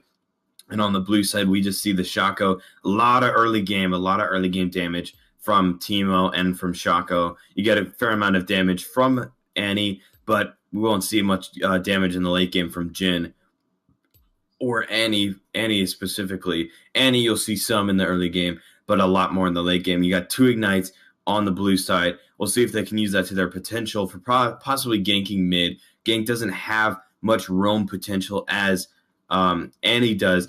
And Annie's not one of those champions on the lines of like Azir, Ryze, or Talia, giving them the full potential to roam around the map. But at the same time, Annie's high CC over Syndra's just moderate CC allows the blue side to have a strong advantage here. And we'll see how this match goes. The bot lane picked Twitch and Janna with Jhin and Alistar against them. Honestly, with this pressure, I think Twitch is going to have to kind of play safe at this point with the Alistar and the Shaco actually in the jungle with Ignite. It's going to be a tough bot lane. What are your thoughts, Reese? I couldn't agree more because the Twitch is going to be a high priority kill target because he's so squishy. He has nothing early game to really negate to run away with. Yeah, he does have his stealth, but once you're on top of him and you have true damage being dealt to him with the red buff. Ooh, sorry, there's a snake in my house. From Shaco. We need to talk about that for a second, but Yeah, Thinking, man. We'll talk about that later, but go right ahead on the shotgun thing. basically because Shaco Shako, Potato, basically has a high mobility rate with his Q, and he's able to pretty much just like teleport through walls. The Janet's going to have to be on top of her game. They're going to have the lane push in, but that's going to be very hard because Jin has such an early aggressive laning phase compared to Twitch. Like Twitch can harass him with his poison stacks on his like bomb, but he can't do that every 5 seconds because Jin's autos, I believe, in the intervals that he has, it takes like half a second for each attack. Each attack is half a second. He has 4 bullets. That's about 2 seconds overall. And then the reload time is 5 to 4 seconds. I'm not quite sure. The numbers do change if you build attack speed and all that, but not dramatically like Graves does. So he's going to have a lot more harass than Twitch can output early compared to him. The thing about Teemo in top lane against Jarvan has an ultimate that creates terrain, and he's able to easily engage in team fights. So with the Alistar, he's kind of key because Alistar can push him away. Alistar can knock up and push anybody away pretty much, but the push away is only one person. Knock up is multi-target. And they're also going to have to be careful of Syndra because of her ultimate being able to pretty much one-shot anybody that's below 50% health, if you think about it, because Jhin more than likely will not build any MR unless he already has it in his kit, which he should. He really shouldn't have any armor early or at all. He should be having like scaling runes, something of the sort to keep the pressure against Twitch. Teemo, if you build him hybrid, like I said, it's very hard to build exactly against him because you're not quite sure. Is he going to go for a Bork? Is he going to go for a... You know what I mean? Is he going to go for a proto belt? Is he going to do this? Is he going to do that? So there's a lot that Teemo can do to really disrupt the other team's comp on their itemization because, well, if he does this, I have to build Hex Drinker, and if he decides to go pure AD, I need to start building armor, but I just built a Hex Drinker. So it really depends how far Teemo gets ahead. He might want to hold off on his items because if he holds off on the items, he can really confuse the Jarvan in lane. With that, just keeping that mindset, like trying to have some like trickery, like Shako, would have, but not really. And the Gragas, he has a great engage too. I'm just like trying to keep my mind free flowing. With the Gragas, with the engage from the ultimate, he can really single out, like say, Alistar, Annie. So, the thing with Jhin, Teemo, Annie, they're going to have to push out this game as fast as they can because if they don't, I can guarantee you, they will not do very well in the end game. They will, if they have the chance to win, it will be a very long and big struggle because, look, the Twitch outscales everybody on that team practically, right? The Syndra will do way more damage than Annie, and if Annie wants to get close, she'll get blown up. She only has flash every so often, so she's not going to be able to go all in every time. So she's going to have to save the stun for the team fight, and so she's not going to fare well against Syndra too much. And she's probably going to be a high priority target in team fights because she has that key stun. And she'll be picked out by either Gragas or Jarvan, and then Syndra and the rest will follow up. So if Jhin wants to stay relevant, he's going to have to pressure Twitch at a lane early. He's going to have to really go for some DPS. I can't see his Keystone Mastery. Can I see that on here? I can't see it at all. Whose Keystone are you talking about? Jhin, I do not know what he has at this point, but going back to the fact of Jhin has barrier and Alistar has heal, you see the same thing on the Twitch and Janna side. It's very strong with Twitch and Janna, especially because of the Ardent Sensor, and that's the reason why you pick it. But I don't know what is Alistar and Jhin are thinking. They may go for an Ardent Sensor just as a little joke, but right now we actually see the red side going in for a cheeky little gank. Gragas actually going to go in. Syndra gets the damage off on Jin. Jin's going to have to flash here. Forces the flash from Jin. We get a ward out on red buff. That is a strong lead for the bot side on the red side. Well, you can see it was definitely worth the invade because they did get the flash out of the Jin early. Unfortunately, he didn't pop his barrier, which he could have, but there would have been no point, so... Wise on his part. Yeah, wise on his part, because he would have gone away anyway. They didn't have enough of an engage to do so, because they only have Gragas right now that has any sort of knock-up. I don't know if the Jhin actually took her Q. But going back to what I was saying about Jhin, it's key that Jhin takes not Warlord's Bloodlust, but that he takes... I'm drawing a blank here. Yeah, he took Warlord's Bloodlust. He shouldn't have. He should have taken Deathfire Touch to be more aggressive, to deal additional more damage with his Q. And he did take the Doran's Ring, which was pretty smart. That's pretty standard. But it's kind of null and void when he's not taking Deathfire Touch. Because with Deathfire Touch, it goes off with your Q. And the list goes on and on. As we get into this game and move forward, we actually see the Gragas move from red buff to the blue buff now. And we'll see there might be a potential that Gragas actually goes bot side here, giving that Janna is really strong early on. If she can get to level 2 here and get the slow and the tornado, here they go. They got level 2. We'll see if Gragas tries to either counter jungle or possibly gank bot lane here. There is no vision in the tri-bush at bot side right here. Gragas looking for this gank right now, knowing that Jhin does not have flash. This could be really strong for the red side.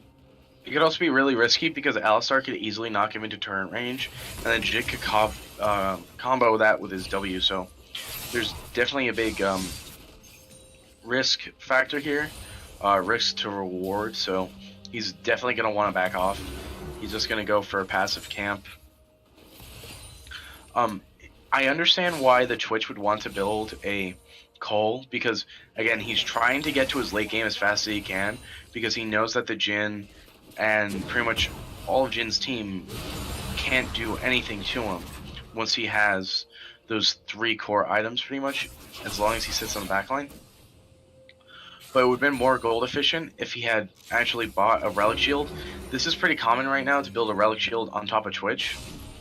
Not just for the Ardent Sensor, but because you gain gold faster, you give heals to your support, and you have 3 health pots. Yeah, right now we see Shaco's actually going to try to move in, possibly going to try and counter jungle, knowing, sees the Scuttle Crab, and he gets a stun off on Syndra. It is warded, so Syndra does know that Shaco's nearby. Gragas is near the mid lane, allowing them to have that pressure with Syndra. Syndra playing safe. We actually see a fight going on at top lane. Jarvan trying to deal some damage to Teemo here.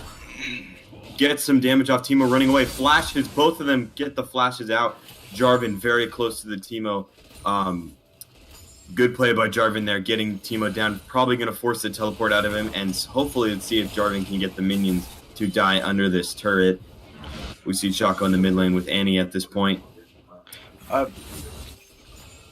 He did get the flash out of Syndra, so he knows Syndra doesn't have it, and Syndra has a tendency to not really push up lane, so he's okay with that.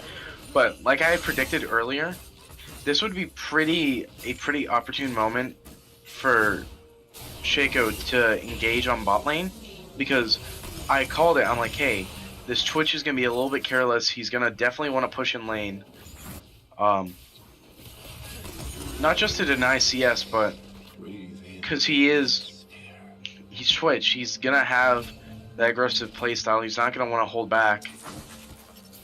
So, Shaco comes down. That'd be pretty smart. Yeah, and as we see here, red team is actually favored in this fight. We got this gold lead right now on the red side, and the red side team comp is looking a lot better, as we were talking about earlier on when the picks and bans were going on. We see the Jhin is actually, I believe, yes, Jhin is not as high minion wave as Twitch is here. Twitch getting some damage off on the Jhin. Gragas trying to ward up, see if they can possibly go for this dragon early on.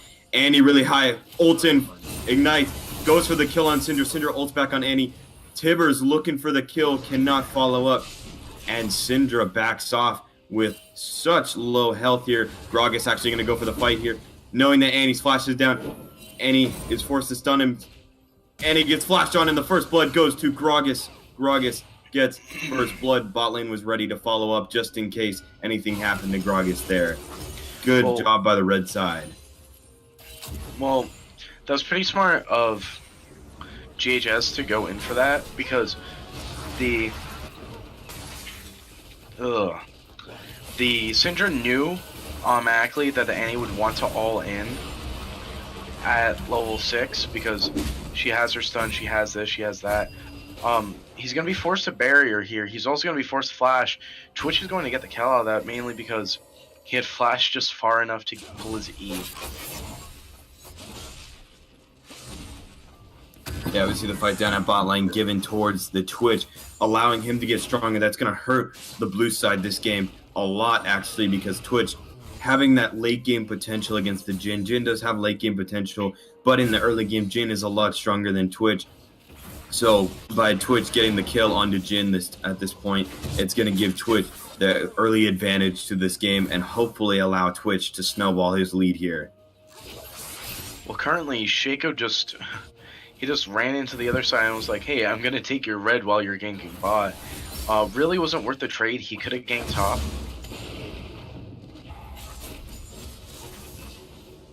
Yeah, now we see the Gragas is actually coming back into the jungle at this point. Twitch coming back with, let's see what he bought here. He bought a BF sword, and that Cole is going to actually get him even farther ahead.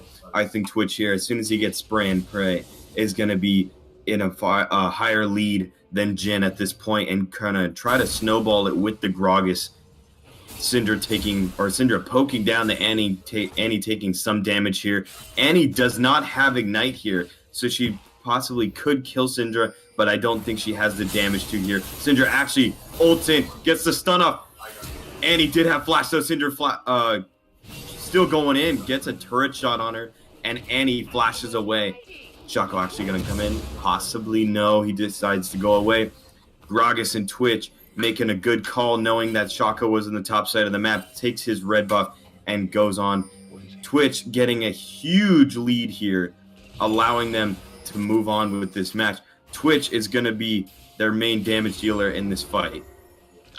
I'm actually quite surprised how passively the Jin's playing. He's not really going in for any plays at all. He could be going in for a more aggressive playstyle, but because, again, he didn't choose Deathfire Touch, he doesn't have as much poke.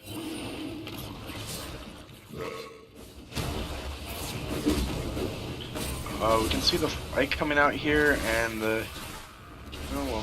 Fight coming in at bot lane. Jhin actually getting taken out here. The tornado from Janna allowing them to get the kill onto Jhin here.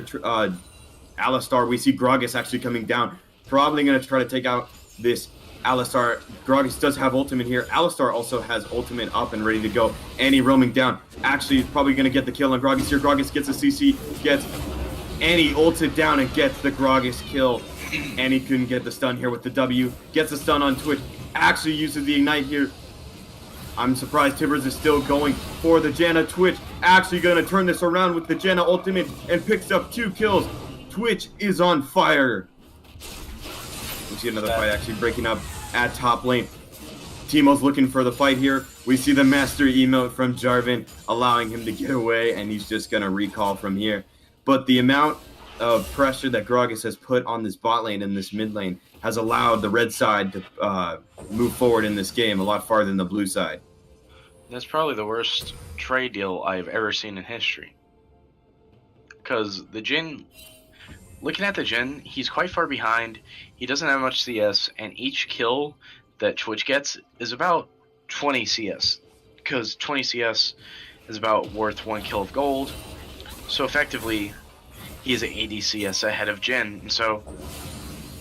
And while you're talking right there, we actually see the Syndra ulting in on the Shaco. Shaco getting really low, but uses his ultimate in a really smart way by canceling the rest of Syndra's balls, the damage that deal. We actually see Syndra get a stun, almost a stun on Annie.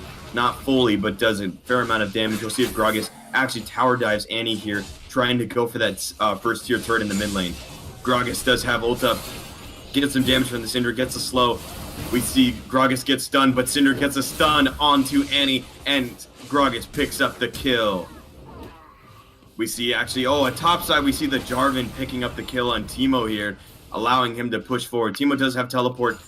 The bomb actually going off on Jarvan, pushing him down. Go back towards the jungle. Gragas getting a body slam onto Shaco. They do not know where he is, so they have to back off a little bit. But good damage onto Shaco, forcing him back into spawn already. This game doesn't really look like it's going in the favor for HS, mainly because they missed their opportunity to be hyper-aggressive in the early game against GHS with their Twitch, and Shaco was roaming more or less than really ganking. He didn't gank bot at all, and if he had ganked bot, he would have been able to snowball Jhin to the point where Twitch will became irrelevant until the 40-minute mark. But because he neglected the fact to even go down to bot lane, it's a very high chance that AHS will sweep this game out from GHS. And we see here the first turret blood actually going to Jarvan here. I'm a little surprised that they didn't hold up onto the first turret until they got the mid lane, because then they would put the gold on the first turret towards Syndra instead of Jarvan, giving them the higher lead and more damage potential, because Jarvan's more of that bruiser tank and Syndra's more of just a straight AP damage. We actually see Gragas knows that Shaco's there. Syndra gets a stun on Shaco, and Gragas is actually going to try to follow up here. Gets the fleeing from the Jack in the Box, flashes in, Trinda goes from the ultimate, gets the Shaco. Syndra and Gragas playing this perfectly now. Shaco cannot counter jungle at this point. We see Janna trying to push out Jhin in the bot lane. But what are your thoughts on the Shaco trying to counter jungle with no vision against the Gragas? Really, there's no point in Shaco even trying to counter jungle or try to be effective in objectives, because he's an assassin jungler. He's not really meant to be played like Gragas, where you can waltz in with no repercussions. I'm sorry to cut you off here, but we got a fight going on in mid lane. We have a teleport in from Jarvan, and we actually have Twitch picking up the kill on Annie. Jarvan, I'm a little surprised with that teleport, just because there wasn't much to do there, and they already had the ability to pick up that mid lane pretty easily. Teleport down from Jarvan now. Teemo still has teleport for the top lane. Teemo not going to push out the top lane, knowing that Gragas is somewhere nearby, and it looks like the red side's actually going to pick up the second tier turret, possibly. Yes, they do. They are going to pick up the second tier turret here. Now, looking at this, again, it doesn't really surprise me that Twitch is even ahead, because Shaco didn't really pay attention to bot. He neglected the fact that, hey, Twitch is always pushed up lane. The Annie could have easily have roamed bot multiple times. She did do it a couple times, but she could have done plenty more just to get Jhin ahead or even leveled. And really, it's not so much the jungler's fault, it's also Annie's fault, because again, she's not rowing. I don't blame the Twitch for not trying to be, the Jhin not trying to be like hyper aggressive, because after the first death, he was like, oh, I can't really be aggressive now, because Gragas has first blood, he has 400 more gold, and he has better itemization now, and it's going to be much harder for me to kill him, because he's more of a tank now. Yeah, and as we see here, the Jarvan and Gragas are actually going to pick up the Herald and give it to Jarvan this time. Jarvan does have that split push potential. I'm a little questionable why he's going to go top lane here. He does not have teleport out to help out his team. But Shaco here is going to try to counter jungle. Super surprising to me, just because we know for a fact that Shaco is really far behind, level 7 versus level 9. Syndra's actually going to pick up the kill onto Shaco here. Jarvan is going to try to push up the wave at top lane, and it looks like Twitch is going to try to get this turret here. It looks like they're going to get this turret. Alistar actually pushing them back, and it seems like they're going to try to go for a 4-man gank at the bot lane. Syndra they have vision on Syndra, but they do not have vision on Gragas until now. Now they have the easy tier 1 bot lane turret takedown. As we see, the Teemo is behind 1-0 against the Jarvan, who's 1-0, 105 farm to 131. And I think the biggest deal on the blue side is the Shaco here, 3-0 against 1-4, 73 farm to 29. This Gragas is just on fire compared to the Shaco at this point. Well, the death count really is up to the Annie, and she's the only one with a kill on her team.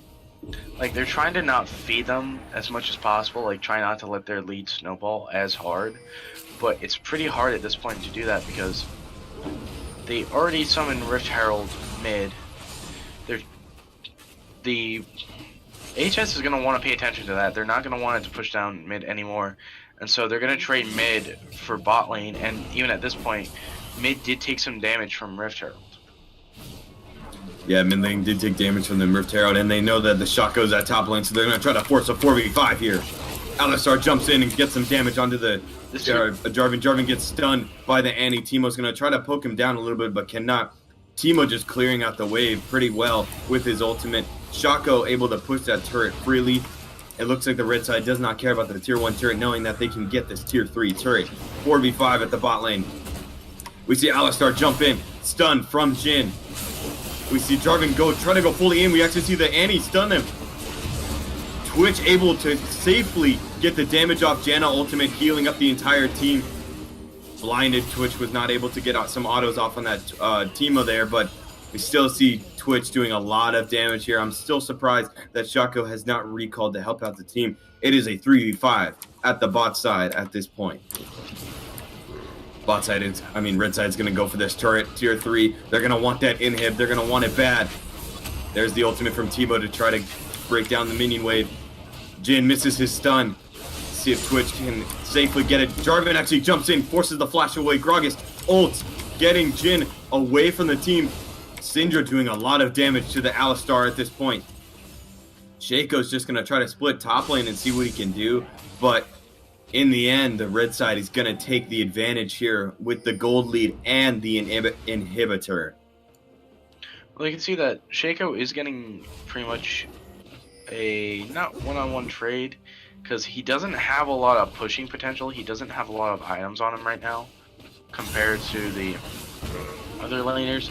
He doesn't have his Trinity Force done yet, so him trying to take 2 towers is quite slow. But he can still keep going. You really want. At the top lane, we see Jarvan actually going for the Shaco at this point. Jarvan trying to follow him up. Shaco actually smites the red buff to get some health back. Jarvan looks like he still wants to go after him. Jhin is trying to walk with Shaco to safely help him retreat from the Jarvan. Jarvan's actually going to put a lot of pressure onto the Shaco at this point. Jarvan has a lot of pressure onto the Shaco right now just because he's so far ahead. Red side, every single lane is just so far ahead at this point.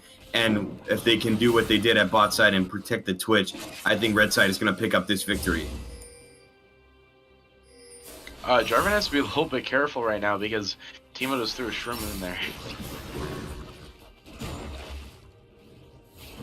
I'm going to talk about the itemization from Teemo. It doesn't really surprise me that he's gone full tank because he's being more effective within team fights than being the hybrid they used to be. And so he's fine right now. Yeah, and as we see here, they know that the blue side has to worry about their base at this moment, and so they're going to potentially go for Baron here. Red side knows that there's no vision on the Baron, so they are going to fight for it, and the blue side has no idea they are going for it at this point. Teemo is possibly going to try to see if they can do anything, but red side takes the Baron so easily.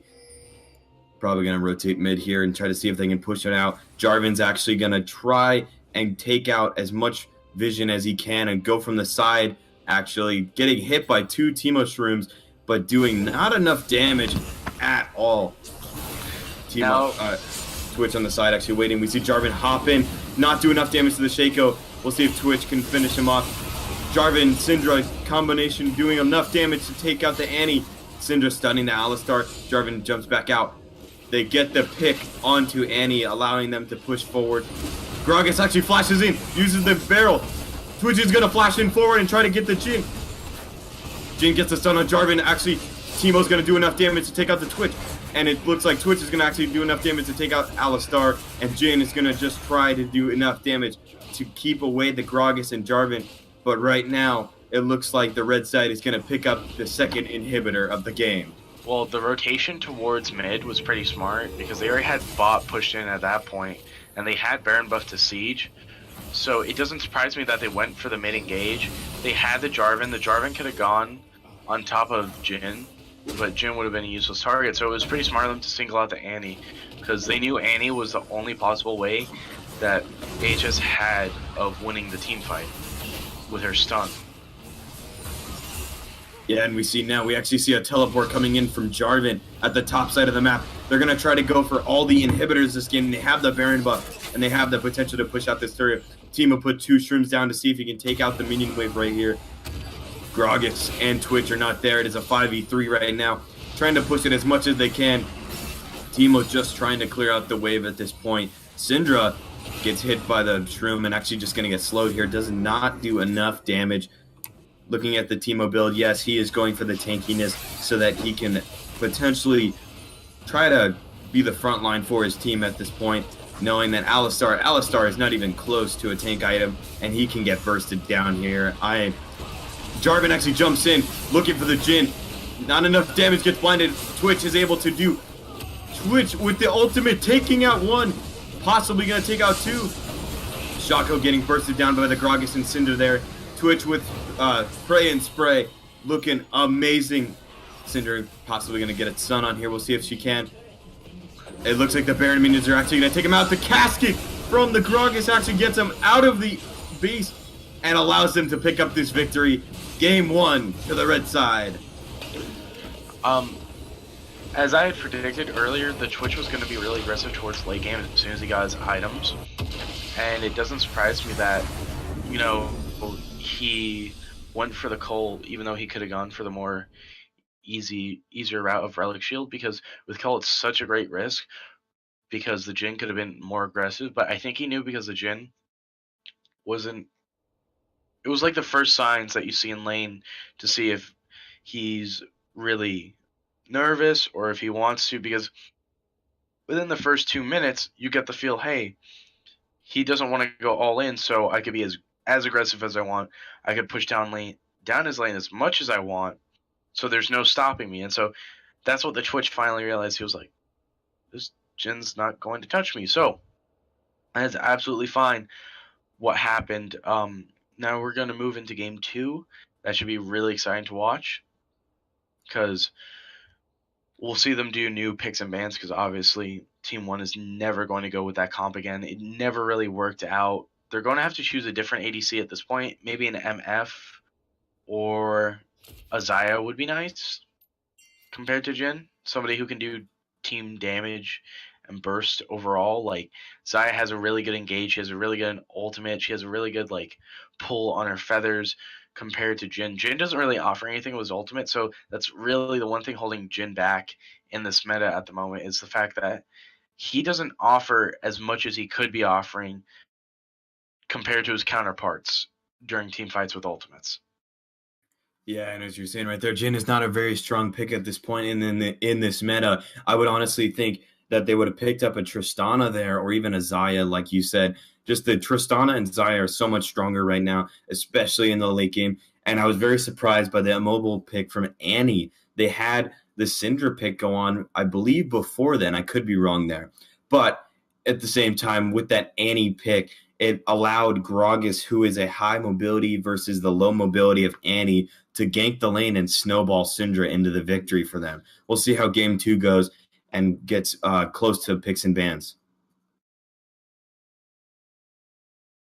All right, as we start getting these guys into the lobby, what are your thoughts on the blue side from last game? They're actually going to flip this game, so the blue side is going to be red and red is going to be blue. We are going to see what they're going to choose, but what are your thoughts on the blue side from last game? Do you think they have what it takes to build that right team comp? as the other team, as the red side did? Oh, hold on. I'm thinking right now. All right, Okay, we'll so give him.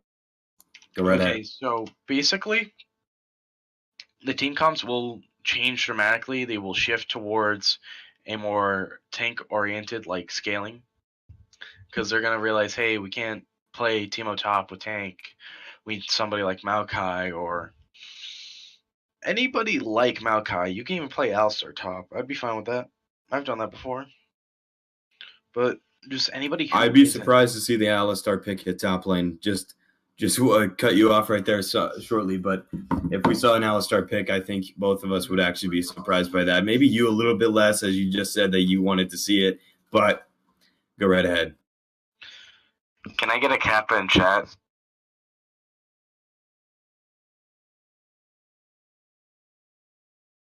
Never mind. I don't think the 38 people that are watching this are gonna give me a Kappa in chat. But well, you got to give them time. They're still on a delay. All right. Right. All right. And as we get into this game too, we're actually waiting on one of the teams right now. And honestly, from the red side, it looked like it was a cleanup for them towards the mid game, allowing them to snowball with the Twitch and Syndra. What are your thoughts on the bot lane? The Twitch was able just to have the high pressure with Gragas ganking on the lane, and the Jhin Alistar combo, kind of an older meta play style. But what are your thoughts on the Twitch getting that potential of sitting in the back line and just using spray and pray for the damage? Doesn't really surprise me because, as I said before, I don't think I said this, but Ardent Sensor is pretty relevant in this meta right now. In 7.21, it's going to be pretty much phased out, as a couple people have seen. Like, they're like, hey, this isn't going to be a good item anymore. And so, once Ardent Sensor falls out, I don't think Twitch will be as relevant as he is, because yeah, he does always shift in between each meta, whether it be Duskblade, because he is like Tristana, he is just an auto attack champ. There's not much to him, but without any healings or shields or anything like that, he can easily just fall sideways and kind of croak and die and not be relevant to the meta anymore. So yeah, and we'll see what they do here, but getting very close to picks and bans, just trying to finalize and set up this match here. But last game, as we saw, the red side was able to kind of steamroll through that game, and I honestly think it was mainly because of the Gragas allowing the snowball through the Syndra and Twitch last game. As you could see, the Gragas was so much farther ahead than Shaco that game, and the Gragas had the higher potential of ganking.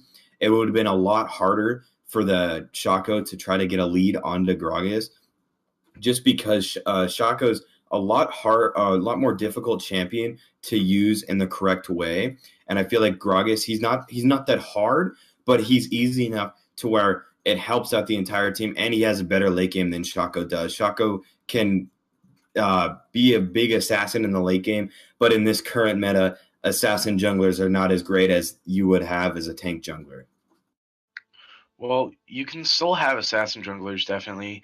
Evelynn hasn't been her new kit hasn't been in enough for people to be like, hey, you need to go this, and this for her to be perfect yet.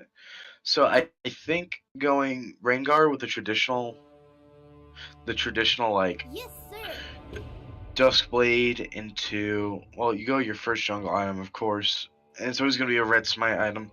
Then you go into a lethality item, into Black Cleaver for your tankiness, and then pretty much whatever you want after that. All right, and as we get into picks and bans, we actually see the Teemo ban and Cannon ban come up. But we see that they banned the Teemo. I'm guessing that the Jarvan had a little bit of trouble at top lane, trying to get that early lead with the Jarvan against the Teemo, and knowing that Shaving Device, wow, what a name, first of all, but is a Teemo main, as we can see. And we actually see the ban coming out from Jarvan to counteract that and kind of give away from that backline initiation, and we'll see what the Con Tempest decide to ban here. I wouldn't be surprised to see anything. Oh, we see a Rammus ban actually here. But I was going to say I wouldn't be surprised to see a Tristana or Twitch ban here coming out from either side. We actually see a Gragas ban coming in, knowing that Gragas last game was a really high mobility and good choice for the team last game. They want to take out their two potential tank champions that allow the allies to move forward and snowball into the game. Now with the Lulu pick coming out from blue side, it's pretty smart because she can either be played. I don't know if GHS is going to go for more of a troll pick. I'm not quite sure if they are or not, because Lulu top is quite annoying because of how well she can actually play with AD and Rageblade with Bork. Definitely seeing that Ashe pick come out is surprising because, again, they could be playing way more advanced champions, but mechanically harder champions, but because they're up there, they don't really have to. At this point, they can keep playing with the Sona and the Ashe. They can swap. Yeah, I know they can swap champs, but I've seen it done. I've seen it done. Well, as we keep going through the picks and bans here, we actually see the Sona and Ashe come out for the bot lane. And Lucian, honestly, I think the Lucian is actually going to go mid lane here unless they decide to go ADC, which is not the greatest at the moment. They could have a better pick like Tristana, Twitch, or Xayah at this point. Katarina comes out in the mid lane, so we are going to see the Lucian AD carry this game with the Ardent Sensor from Lulu. And the bot lane is, I think Ashe and Sona are going to have a lot of pressure at bot lane if they use it correctly. But at the same time, the Sona will get counteracted by the Lulu and her shield. And we'll see how far Ashe and Sona can get with that early game pressure. Well, obviously, AHS, the Shaco, who was playing before, has to realize that, hey, I can't neglect bot lane.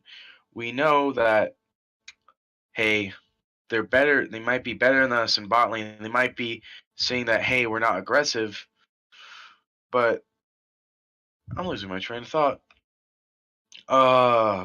Basically, the solution matchup should work against Ashe really early and really well because he's able to combo faster with his autos if he's able to cancel his animations. And Ashe won't be able to do as much. Yeah, she does have her slow, but he does have his dash to get away, and by the time he uses full combo to go all in at level 2, he should have enough time to either flash heal or heal away from her slow, because the first thing that Ashe picks up in her kit is her W, and it's her volley, and I would say that's like a good 90-degree radius of like her arrows covering you. She can also CS really early with that. If you let the 3 minions take enough damage, you can do that. I do that a lot. Who questions my ability? And Ashe won't have enough attack speed. She won't have enough attack speed to do enough for Q in time, because her Q needs 5 stacks from her 5 autos on 5 minions or champion. It can't be a tower, so should be interesting. Kid 2. We see the Annie pick actually coming back out in the mid lane here. We have Katarina against Annie, and we saw a Shen, but now we see the Ezreal. Ezreal's probably going to go jungle here. They want the Shen still, and they're going to hover over it at this point in time. We actually see a Nunu hover over, now a Renekton, kind of just playing around with the picks of this moment. But let's go back to the bans. We see Urgot and Ivern actually get banned out on the blue side, and we see Maokai and Wukong. Out of the 4, I think Maokai and Wukong were pretty good bans, especially because Wukong's potential up at top lane. Now that Wukong has been banned, they choose the Renekton to go against the Poppy at top lane, knowing that Wukong is not available for them anymore. Urgot pick, kind of unfortunate for them. They could have had something else that they could have gone for, but we'll see what they do. We have 2 Ignites, actually. Lucian is going to hopefully change it to Barrier this game, and we still see the Annie going up against the Katarina this game. The Annie is actually going to be able to have a pretty good early game against the Katarina. But I think as soon as they hit 6, if Katarina is skilled enough to at least dodge the ultimate from Annie, I think Katarina will have the chance to 1v1, or unless Ezreal is going to do a cheeky early gank onto the Annie in this game. Definitely, because the Annie will pressure Katarina from getting into the CS, because Annie is able to easily farm with her Q because it gives her a mana refund. And Katarina does have a huge spike as she's building towards her Hextech Gunblade. So it really depends here how it's played out. If the Annie is too aggressive and pushes in, the Ezreal will go for a definite cheese gank. Because with Ezreal jungle, you definitely want to go for the Duskblade into Bork, into Trinity. Because the thing about Ezreal is that he's not even relevant in this meta until he was thrown into the jungle. It's one of those like no-brainer things that you see people throw Ziggs into bot lane when he was like, still hot. But the thing is with Ezreal jungle is that he has to go from blue to wolves to red, and then he'll be able to gank. He doesn't really have a good way of clearing camps like Raptors because he doesn't have AoE damage. Yeah, he has his W, but his W goes through them. It doesn't actually do any damage, and so he's going to have a really hard time clearing the Raptors.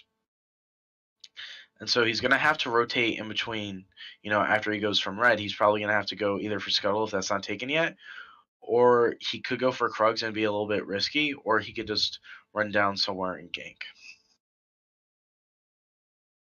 Yeah, and as we see, the game is going to start in about 1:25 for us. And the Skarner pick in the jungle, giving them the potential to have that tankiness and probably pick off someone on the lines. Probably pick off Katarina would be the best plan for them to go for. Ezreal is going to be high pressure in the early game, so they're going to want to have Skarner ready to go and defend the mid or top side, because I believe Ezreal is going to start red buff this game so that he can rotate to either mid or top lane. But if he doesn't, I would be very surprised if he tried to gank bot side, knowing that Sona and Ashe already have tons of pressure and would do enough damage to probably kill Ezreal on the backside. Maybe Ezreal can force a flash out of either Sona or Ashe, but we will see what happens. Game starts in 40 seconds. Yeah, it's definitely interesting to watch the game because they have a Poppy in the top lane and they have a Renekton, but Renekton can easily get bullied and harassed by the Poppy if he doesn't position right. So that's an issue for top lane in itself. That's going to be hard to catch out Poppy late. With Ezreal jungle, he doesn't really have a snare or an engage as other champions do, but he is very mobile, so that should be a key factor in his ganks. With Katarina, she has to be careful of the stun from Annie because Annie can really mess her up, but because Annie is going to tend to play more aggressive, the Ezreal is going to be able to cheese gank, but if she doesn't play aggressive and lets the Katarina push in, she'll be able to win easily. Yeah, and as the game's getting started here, we are ready to go. We would potentially see a invade like from last game. We'll see if they do an invade this game, and I wouldn't be surprised to see it, especially with the Ezreal pick. The Ezreal does a lot of damage in the early game, giving them the potential to try to steal a red buff. They don't even have to go for the first blood. They can just go for the enemy jungle at this point. We will see if Poppy can go against this Renekton in the early game. I think she can. I think Poppy will do very well against the Renekton at top lane. The Poppy has the strong damage, especially against the Renekton. But Renekton, as we all know, is a lane bully. And if Poppy doesn't play her cards right, could get easily murdered by Renekton in a 1v1. And we see the Skarner could potentially roam around top lane and give the help to Poppy here against the Renekton. Renekton with the strong laning phase around. And it looks like the blue side actually has a very strong early game, and the red side actually has a strong late game. We will see how far this game goes. The game has started, and it looks like the blue side is actually going to run straight into the jungle altogether. Looks like, just as I said, they were going to probably go in for an invade here. And I guess they are not going to go for an invade here, or they may look to try to cheese the mid laner, actually. See what they can do. They go around so nobody can see Renekton moving forward, actually. Starting a fight here. Renekton actually gets a stun off onto them. Flash forward. Skarner has to flash away. The flash comes in from Lucian, but not enough. Well, we see here that now they have vision on the red side of the map in the blue buff area. And we did get the Skarner's flash away, which is very dangerous for Skarner now. Now Ezreal has the potential to counter jungle Skarner this entire early game. We will see how far this takes them, but Reese, I gotta tell you, what are your thoughts on the Lucian taking Ignite instead of Barrier? The thing about him taking Ignite is that it's fine because Lulu is capable of using Ardent Sensor to an extent, so she'll be able to provide heals. And so it'll be really easy for him to all in at level 2, as I said. He's going to want a full combo in at level 2 to at least get the flash and heal from her, which is pretty common. We can see Skarner's not even going to bother with going to his blue because he knows they're at blue. He doesn't want to take the risk of dying to them. And so Ezreal's probably going to shift right over towards blue because he knows Skarner's going to be like, hey, he took my blue, might as well go to their blue. But, I don't know, he might. One thing about Skarner is that he's considered to be a juggernaut. That's not really a class that's been explored, I would say, because there's only a handful of champs. We got Garen, Darius, Alawi. I don't know if Orin's one. I think he's just a tank. Not quite sure. And then you got Skarner. But we can see the early aggressive plays coming out from Lucian, but they're just getting hammered back at him because he can't really do much. Yeah, and as we see here, Skarner's actually going to go a little bit for the counter jungle here. A little surprising without the flash. And Renekton, as I said, the lane bully, the top lane king for lane bowling other than Wukong, which was banned out here, is pushing out the Poppy right here in level 2. Ezreal, knowing that Skarner was in his jungle, is actually going to try to go for potentially taking out the Skarner. Skarner is actually going to go towards the Renekton. Poppy slows the Renekton. Ezreal making sure that in case Skarner does go for Renekton, he is there to follow up. Renekton does not have flash right now, and that is way too dangerous. And actually, I missed out on the Annie flashed away sometime and does not have flash now, and that is really key for the Ezreal and Katarina. Skarner is actually going to try to counter jungle, which is one of the weirdest things I've seen, but we'll see what they can do off of that. Renekton tried to get the double jump off of the scuttle and actually missed the scuttle for the double jump, and Skarner's able to get away. Well, with earlier in bot lane, they were able to get the heal out from Ashe and the flash from Sona, but Lucian has to be careful. He doesn't really have anything to really heal from. And we'll stop you right there. We have the Katarina actually taking out the Annie early on with the flash. Katarina knowing that Annie doesn't have flash anymore and probably timing in the stun rate. I was not able to see that, but at this time, Ignite from Katarina is down, giving her the first blood. Katarina right now looking for the snowball of the bot lane at this point. Lucian is backing off, getting some health back from the poke that Sona and Ashe have done. Lulu just trying to defend the lane at this point, and Ezreal actually looking for a cheeky gank at top lane. Well, Ezreal could easily walk around the bush because he doesn't know entirely where Poppy is, but now that he hasn't seen her, he's like, hey, she's probably worried, might as well back at this point, we're a little bit ahead, no point in overstaying and possibly getting him killed or me killed. All right, well, while this laning phase goes on and before we get into something else, who do you think is going to take this win here, the blue side or red side? Looking at the team comps.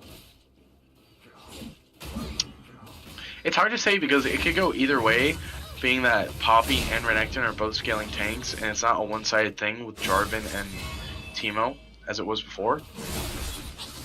And same goes with Lucian and Ashe. They're both of them aren't really in meta, right? They're both not really played as much as other champions are, and so it's up to the supports at this point to decide who really wins. If the Son is able to poke the Lucian out of lane, great, but she can't. It is what it is. Now, I'm actually quite surprised by the outcome that's happening in mid lane, because you would think that Annie would be able to keep her stun up, but as soon as she runs out of it, the Katarina will capitalize this and punish her for it, and thus giving her free kill, free CS, almost a free lane. And at this point, if Katarina wanted to like excel her lead, it would be more than in her like mindset to be like, hey, bot lane, let them push in. I can easily get a 2v1 off this. I can get an easy double. I'm gonna cut you off there. Lucian actually flashing in and igniting. The Sona taking him down. Ezreal might go for something back here. Katarina, like you said, if they were able to push forward, but Katarina might actually try to take him out. Has ultimate up, can take out the Ashe. Katarina knows that Ashe is probably backing off, so Katarina's going to move forward here. Katarina taking a turret shot here. Knows Caesar, goes for the ultimate. Gets stunned by Skarner at this point. Has to jump away. Katarina ultimate down. Couldn't do anything there, but possibly going to take this first turret at bot lane.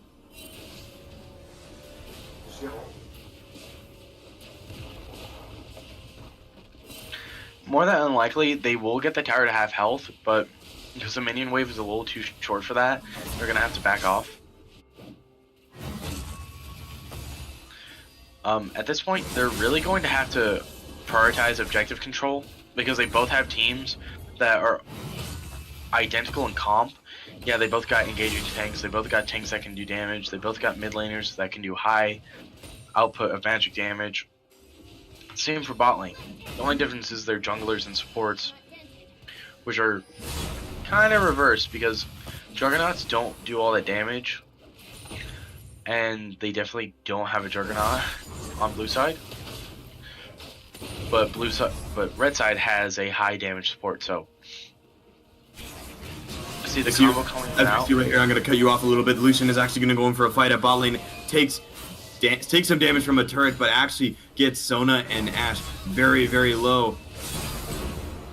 Lucian does not have Ignite here, but he does have the heal from Lulu and the shield, so we'll see if he does anything here, but it looks like they're just going to farm it up. Renekton actually gets taken down by the turret and takes down Poppy with him. Top lane is going to be a free farm at this point, and bot lane is actually going to put a lot of pressure right now. Katarina is actually going to rotate bot lane. We see Ezreal actually moving in. Lucian bursting down the Sona. They're going to try to tower dive Ashe right here. Katarina bursts down the Ashe, and the first turret is going to go to the blue side. That was a very interesting dive for what it was, because Ashe should have known that, like, hey, mid's missing, jungle is here, and so there's already 3 people. I should back, but no, stayed, got killed. Could have easily ran the other way instead towards turret. Well, as we see right there, the reason why they didn't back off there is they didn't have any vision. They didn't know what was going to happen. And right now we actually see Lucian moving towards the mid lane. And Lucian's actually going to back off here, knowing Skarner is in the mid lane with his ultimate up. And Lucian is actually going to try to look for something. Skarner flashes in. Lucian is using his ultimate, kiting him away. Takes down the Skarner, gets the double buff. And that is going to be a snowballing lead for the Lucian in this match.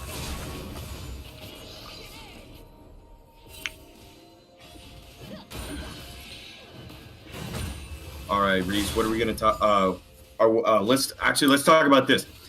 What are your thoughts on the Lucian pick and AD carry? Because you know right now in this meta, most Lucians are in the mid lane, but this Lucian is doing pretty well with Ignite in the bot lane. What are your thoughts? I knew that he was going to be a really aggressive carry, because he knows that Ashe will be very annoying if she gets ahead at all. So he's just trying to keep ahead and keep relevant to the game itself. Like, Lucian isn't really smart because, again, he's building... Okay. Before you keep on going, we actually see the Katarina jump in on the Sona, take him out, burst him down. Katarina's going to try to go for the kill, takes out Annie, and now Lulu, living on such little health, gets a shield down, and a triple kill for Khan Magician. The blue side taking over this game.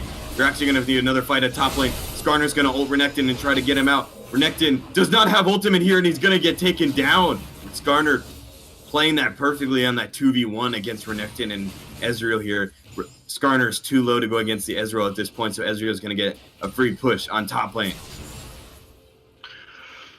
Well, you can see at that point, Renekton was like, yeah, I'm going to die. I shouldn't really engage, but he just took it like a champion, recalled. But looking at Poppy earlier, she really shouldn't have fought Renekton under tower, like, because she displaced him, it made him not, like, how when Fizz does his flip, it makes him not in the game for a momentary second. And so, because she did that to Renekton, the tower stopped attacking him. And we see the fight going on at bot lane. I'm sorry to cut you off here, but Sona actually gets taken down by Lucian with a teleport coming in from Renekton, allowing them to push this bot side turret, giving them a stronger lead here. Poppy's turret is too low, and so they could possibly go for top lane right now, but they're just trying to snowball the Lucian's lead at this point in time. Renekton actually going to jump back in, get stunned by the Annie, getting slowed by Ash's W, but at the same time, Red side does not have enough damage to do anything at this point. Reese go red on ahead is what you were saying. At this point, looking at the game, if they were to try and shift their focus towards Rift Herald, they wouldn't be contested at all because, again, Lucian has lethality and he's very far ahead. And because of his lead with armor shredding abilities that he has and the Katarina, if they were to try and get contested at, say, Rift Herald or Dragon, it would have been easy wipe. They wouldn't be able to do anything, and GHS would just fall just like that.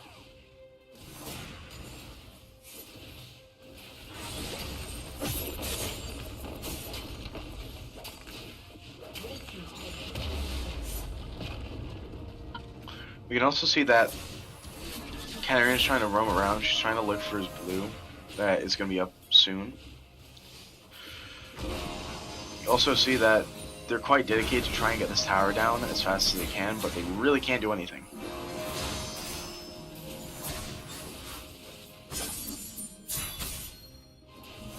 Yeah, and that was my bad. I had a little bit of a malfunction with my microphone here, but yeah, as we see, the mid lane is going to get pushed down, and Lucian's actually going to rotate top with the Renekton and switch lanes here and allow him to push out that top lane pretty easily, snowballing his lead and allowing him to gain a lot more farm than the enemy 80 carry. Ash with 61 farm, Lucian with 91. Lucian taking down the turret and getting free farm at top lane. Well, if you think about it, it's pretty wise that they shift the Fed ADC to a solo lane so he can just farm even more and to keep his lead going ahead. So, with Renekton swapping in to where the Lulu would be, think about it. Okay. They could have easily have 3-man onto Lulu. Fight going on at top lane. Poppy actually ults the Lucian, trying to get him down, trying to burst down the Lucian, and they do. Getting the kill on the Lucian, allowing Ash to get a little bit stronger, getting her the gold.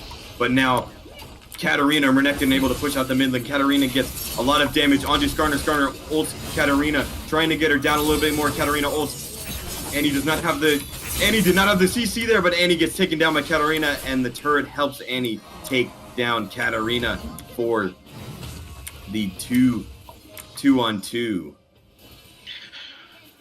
If we look at Renekton right now, he's sitting at quite a bit of chunk of health, so he will flash. And we see right now Renekton actually jumping in. Ezreal with the ultimate half-healthing Sona. And now we see that Ash getting picked off right there. Poppy actually going to push Lulu back a little bit. Ezreal going to try to go for some damage. Renekton low health, but trusting the fact that he can actually get this turret with his team. Looking to see what they do. Renekton's actually going to stun Poppy under turret. And they're going to get the turret and fall back here and try to extend their lead farther and go get the Ocean Drake. Well, we can currently see that there's a 1,000 gold deficit in between the teams, almost 1,000. 10,000, I'm sorry, 10,000. Near 10,000, not quite enough. But at this point, it's going to be really hard for GHS to come back into the game, considering that they are 12 kills behind, almost 10,000 gold, and it's going to be really hard to close the gap with such a high skill cap team. I have this written along my bed. Basically, with a high skill cap player like the Katarina, it's going to be really hard for Red Side to really control her because the Annie isn't reacting fast enough. Yeah, no, as we see, I'm going to cut you off right there. Just We see the Lucian actually starting to fight the Annie a little bit. We actually see a teleport come in from Renekton. Renekton getting stunned up. There's 4v1. A teleport. There was no follow-up on the blue side. Katarina's actually going to flash in. Ult. Gets a burst down the Stona and burst down the Ashe. Trying to follow up, going towards the Skarner. Gonna try to burst the Skarner. Gets ulted on by... We see a quadra kill come in for Katarina. Katarina's probably going to get popped right here with the turret. 4 kills go to Katarina. Poppy's actually going to take down the Renekton here. Going to allow them to have less pressure onto the turrets. But at the same time, we still have Ezreal up and pushing the bot lane. Now, while that was happening in bot lane, Lucian and Lulu should have shifted their focus to the Rift Herald, because that would have been an easy objective to take considering how fed Lucian is. And they could have ran it down mid while they were stalling, and Poppy would have been the only one alive, and she wouldn't have been able to contest it either bot or mid. Yeah, and as we see here, Ezreal's still pushing out top lane. They're trying to put a lot of pressure all over the map here, and it's forcing Poppy to go top lane against the Lucian, which is not that good. But at the same time, if Red Side can do what they did earlier, which was catch out the Lucian, they could possibly go for something here. Lucian actually going for the fight right here, doing a lot of damage to Poppy. Poppy can't do anything here, has to sit on her turret at this moment. If we review Lucian's build right now, it's pretty critical because that he builds the Yomus, because again, lethality, he's ahead, it's pretty key, but not really for the long game, because we can see now that he's not doing a whole lot of damage to tanks, and that he should have built towards crit, because crit would have done the same amount of damage as lethality. It would have done the same effect, but not as much. Yeah, and we see the Lucian here getting picked off, and now it's a 4v5. Red's in favor here, but at the same time, with the amount of damage that Katarina has, 13-2, gaining that huge snowballing lead, allowing them to go forward in this game. I think Katarina, if she can stay alive long enough, can snowball their lead to victory.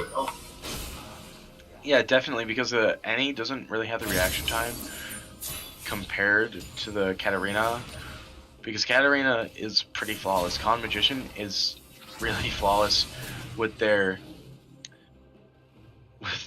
combos in general. I'm sorry, not to say she, but the Katarina was able to combo really well and get that quadra kill. So as soon as that Annie stun goes down, she's going to go all in. Yeah, and we see Lucian's actually going to come up through the river. He's going to get Scuttle here just so they can get some more vision. But blue side is trusting that Katarina and Ezreal have enough damage that Lucian can do these kind of things and gain them more vision for the objectives here. Renekton, the 4 of them are actually going to go for the bot side here. Katarina actually sitting on top of a ward, but she does not know that. She is sitting on top of a ward here. And the red side's actually going to be a little cautious here, knowing that the Katarina is right around the corner. I'm actually surprised that red team wasn't trying to contest them at all for the tower. They just gave it to them. Renekton actually flashes forward and goes against the Sona. Renekton's going to try to jump in, but gets denied by the Poppy. Getting onto the Poppy, Katarina does enough damage. Renekton's still alive. Renekton is barely living. He lives on 2 health. Sona jumps in for the damage, but actually gets ulted and stunned by the Ashe. And Annie was able to stun her down, kill her. But Annie is probably going to get taken down here. Tibbers was actually rage and go for the Ezreal. Lucian now comes in for the cleanup. Gonna push out the bot lane, and Renekton lives on 2 health. What a fight there. What did you think of that? Really, they could have handled the situation with Katarina being able to live better. They should have really focused onto her. Renekton does have enough tank stats with his ultimate to survive team fights like that. So I think it was a bit overkill in my opinion.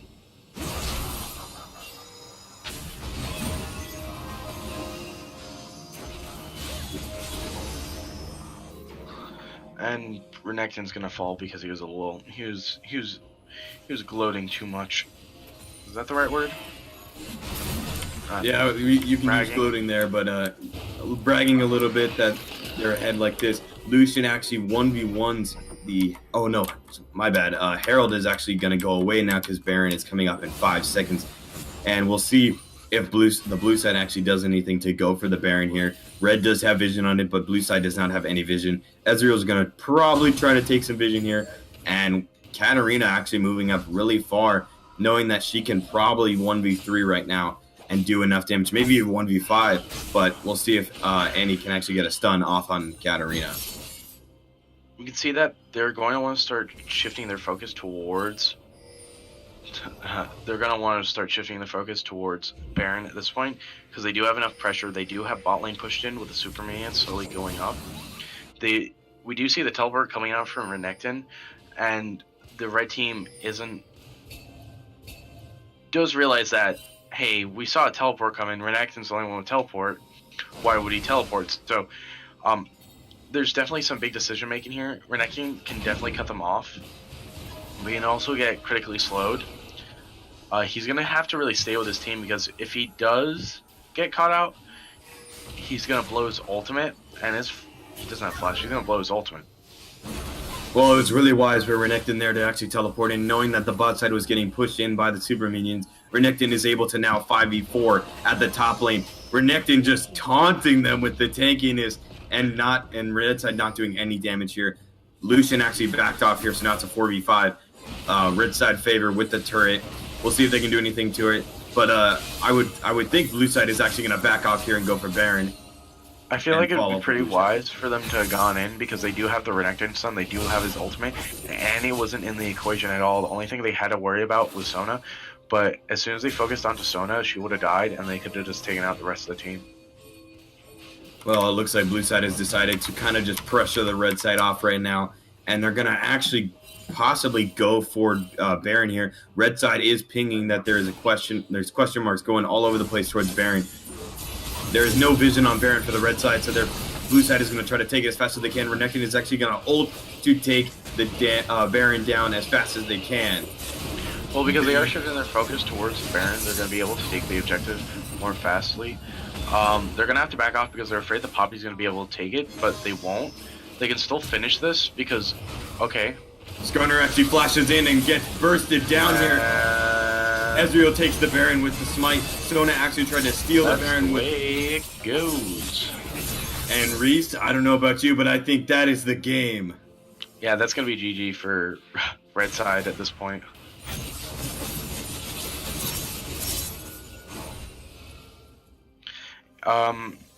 We can see that Ashe and Annie are going to try and fend off as fast as they can, but they're not going to really care about the tower at this point. Renekton's going to be able to tank pretty well. He does also have healing, and so it's going to be a key factor too. They're going to move up there. They're going to want to keep him off as fast as they can. We see Skarner. We see Skarner actually pulling in the Renekton. Ashe is going to ult onto the Renekton. Renekton's going to get taken down. Ezreal trying to back off. Katarina actually bursting the entire team. We see a quadra kill come in. We see a penta kill come in for the Katarina. Khan Magician ends the game with the penta kill for the blue side. What a game! So that was very interesting to see that Khan was able to pull that together with the Lucian, considering that he's not even in meta at this point, even though he can do output damage more than Ashe early game. And so if it wasn't for him taking the Ignite, I don't think he would be able to get ahead with everything, even with Ezreal jungle. Yeah, we saw a lot there. Oh, sorry, go ahead. And because he was able to keep the lead going, if he hadn't gotten a lead, the Katarina definitely would have kept playing a factor in the game. But with Katarina, she can only do so much, and so the game would have moved at a much slower pace, I would have thought, if the Lucian hadn't stayed as much as he did. I'm actually quite surprised by Lucian's build being a Rage Blade and a Ruinous Hurricane, because his kit doesn't really scale off of that. But then again, Guinsoo's Rage Blade gives him ability power, which also scales off his ult, so it's pretty good. So yeah, I don't know if we still do interviews at this point. Are we able to pull in the Lucian? All right, we'll see if we can try to pull in the Lucian Khan prodigy from last game and get an interview. We'll see what happens. Oh yeah, and we can also probably get the Katarina here. Either Katarina or Lucian, but they might have gone off. But right now, while we try to figure that out, we let's talk about that Katarina just popping off and snowballing that lead right there. With the Katarina being able to get the power spike onto Annie early game, it doesn't surprise me because I've played against Katarina enough to the point where like once she has Can we and we also I think have Katarina. Katarina is online. If we can get, do we want to do a double interview? let's just all go with them. Okay, or move them into here. That works too. What's up? Okay, so is this the Lucian or the Katarina? Yeah, this is the Lucian. I can get the Katarina in here if you want me to. That would be great. Get both of you in here. Okay. Just drop. Have the other guy jump into any chat, and then we will drag you into it. All right.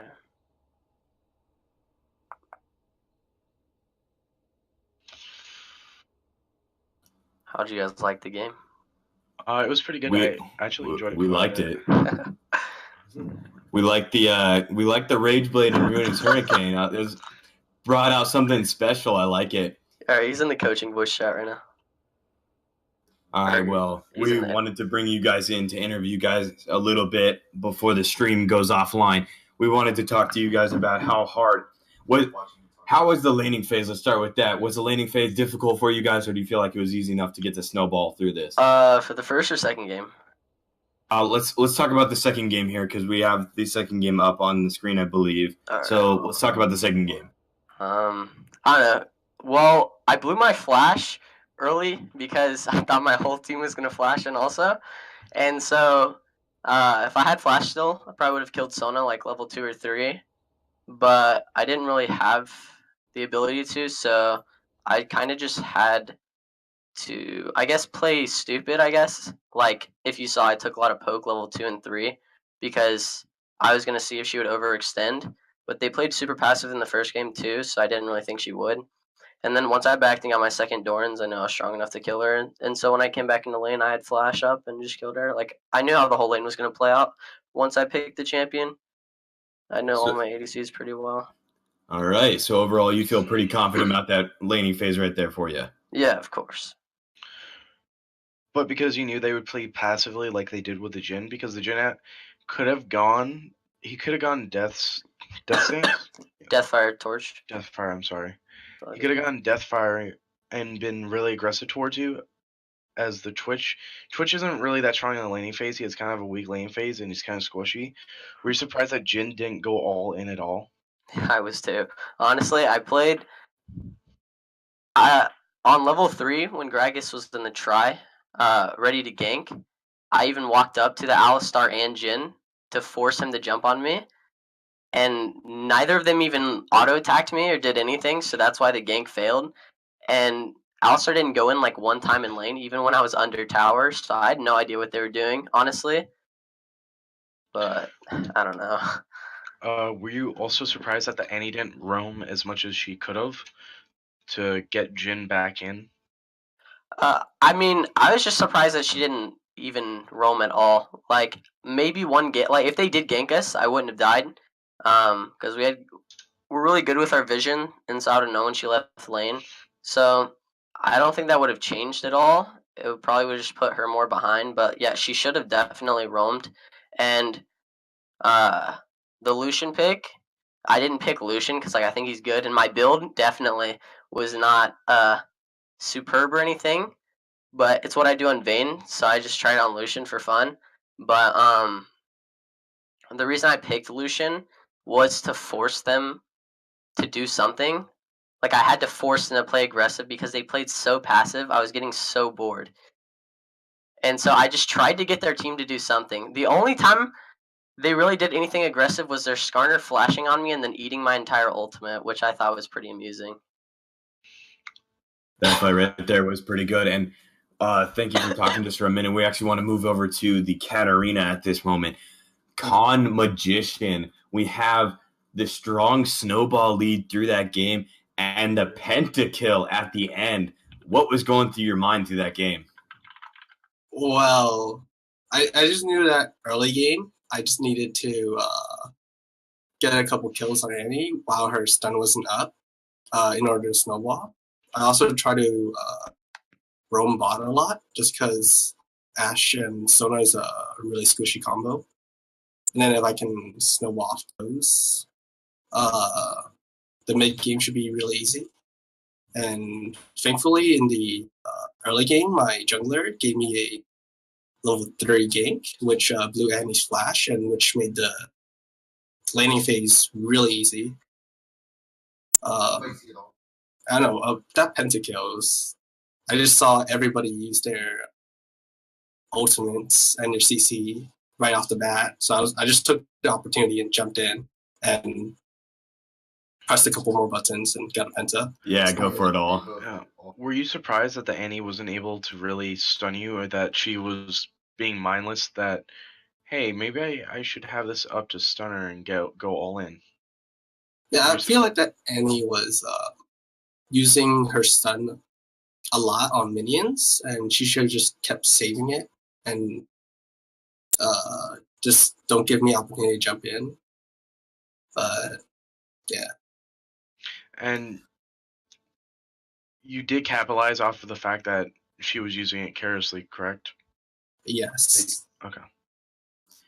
Okay, well, another question is, what tips would you give to people, especially in a 5v5 kind of sense, like tournament draft? What kind of advice would you give teams in that, like, to get better in teamwork? And what did you guys have good comms these games? What did you guys think got you to the point where you got that victory here?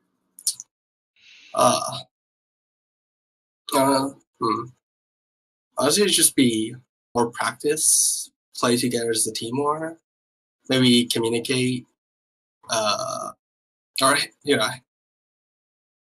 talk to each other more often outside the game.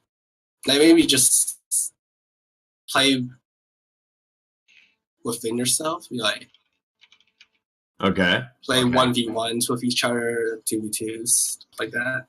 Yeah, kind of practice the laning phase with the 1v1s and then possibly a 2v1 if they just have the gank. Just kind of get yourself working as a team together. And then how does your guys' comms work out for you? Because sometimes when teams come together and they use comms, like who is your shot caller? Meh. Oh, that would be Justin or Comm Prodigy. Yeah. And we've all been playing together for, I think, 3 years. So it's like we didn't even know about this league until this year, and it was just like we all had our names as Con already because we all played together. We were all friends, and then so I don't know. Nice. That's why I feel like we're so strong in the tournament because we've all been playing together for so long. Like we already have our synergy down, and in games like that where we'll make like simple mistakes and like where I flash in and stuff, it's not how we would play in like not a real game, but like if we knew we were playing against like a really challenging team, I promise you definitely won't see illusion from me or my Twitch flash in under turret where I got Teemo blinded and died. Yeah, it's like when it comes down to it, our shot calling is between myself and our top laner, and I think we're pretty solid. You guys played pretty solid this past 2 games. Really good for you guys, and I hope you guys keep on moving forward. Good luck to you in your next few matches and on. All right, yeah. Thank you. Thank you. I look forward to seeing you guys in future games. Thank you. Have a good day. Thank you. Yeah, you too. Thank you. And now we're going to throw it back to Elijah. Thank you all so much for watching Round 3 of the High School Esports League Majors Fall 2017 League of Legends. Tomorrow, we will have a CSGO game for you guys, or perhaps 2, depending on how the scheduling goes. Matchups still to be determined, but stay tuned. If you're not already in the Discord, please join. That's where we will be posting the matchups before we start streaming them, and you'll also get notifications when we go live, and it's also the best way to stay in touch with our community, discord.gg/HSEL. And that's all from me, guys. Please stay tuned for the vodcast. In case you missed the beginning of the stream, we will be playing the vodcast over again.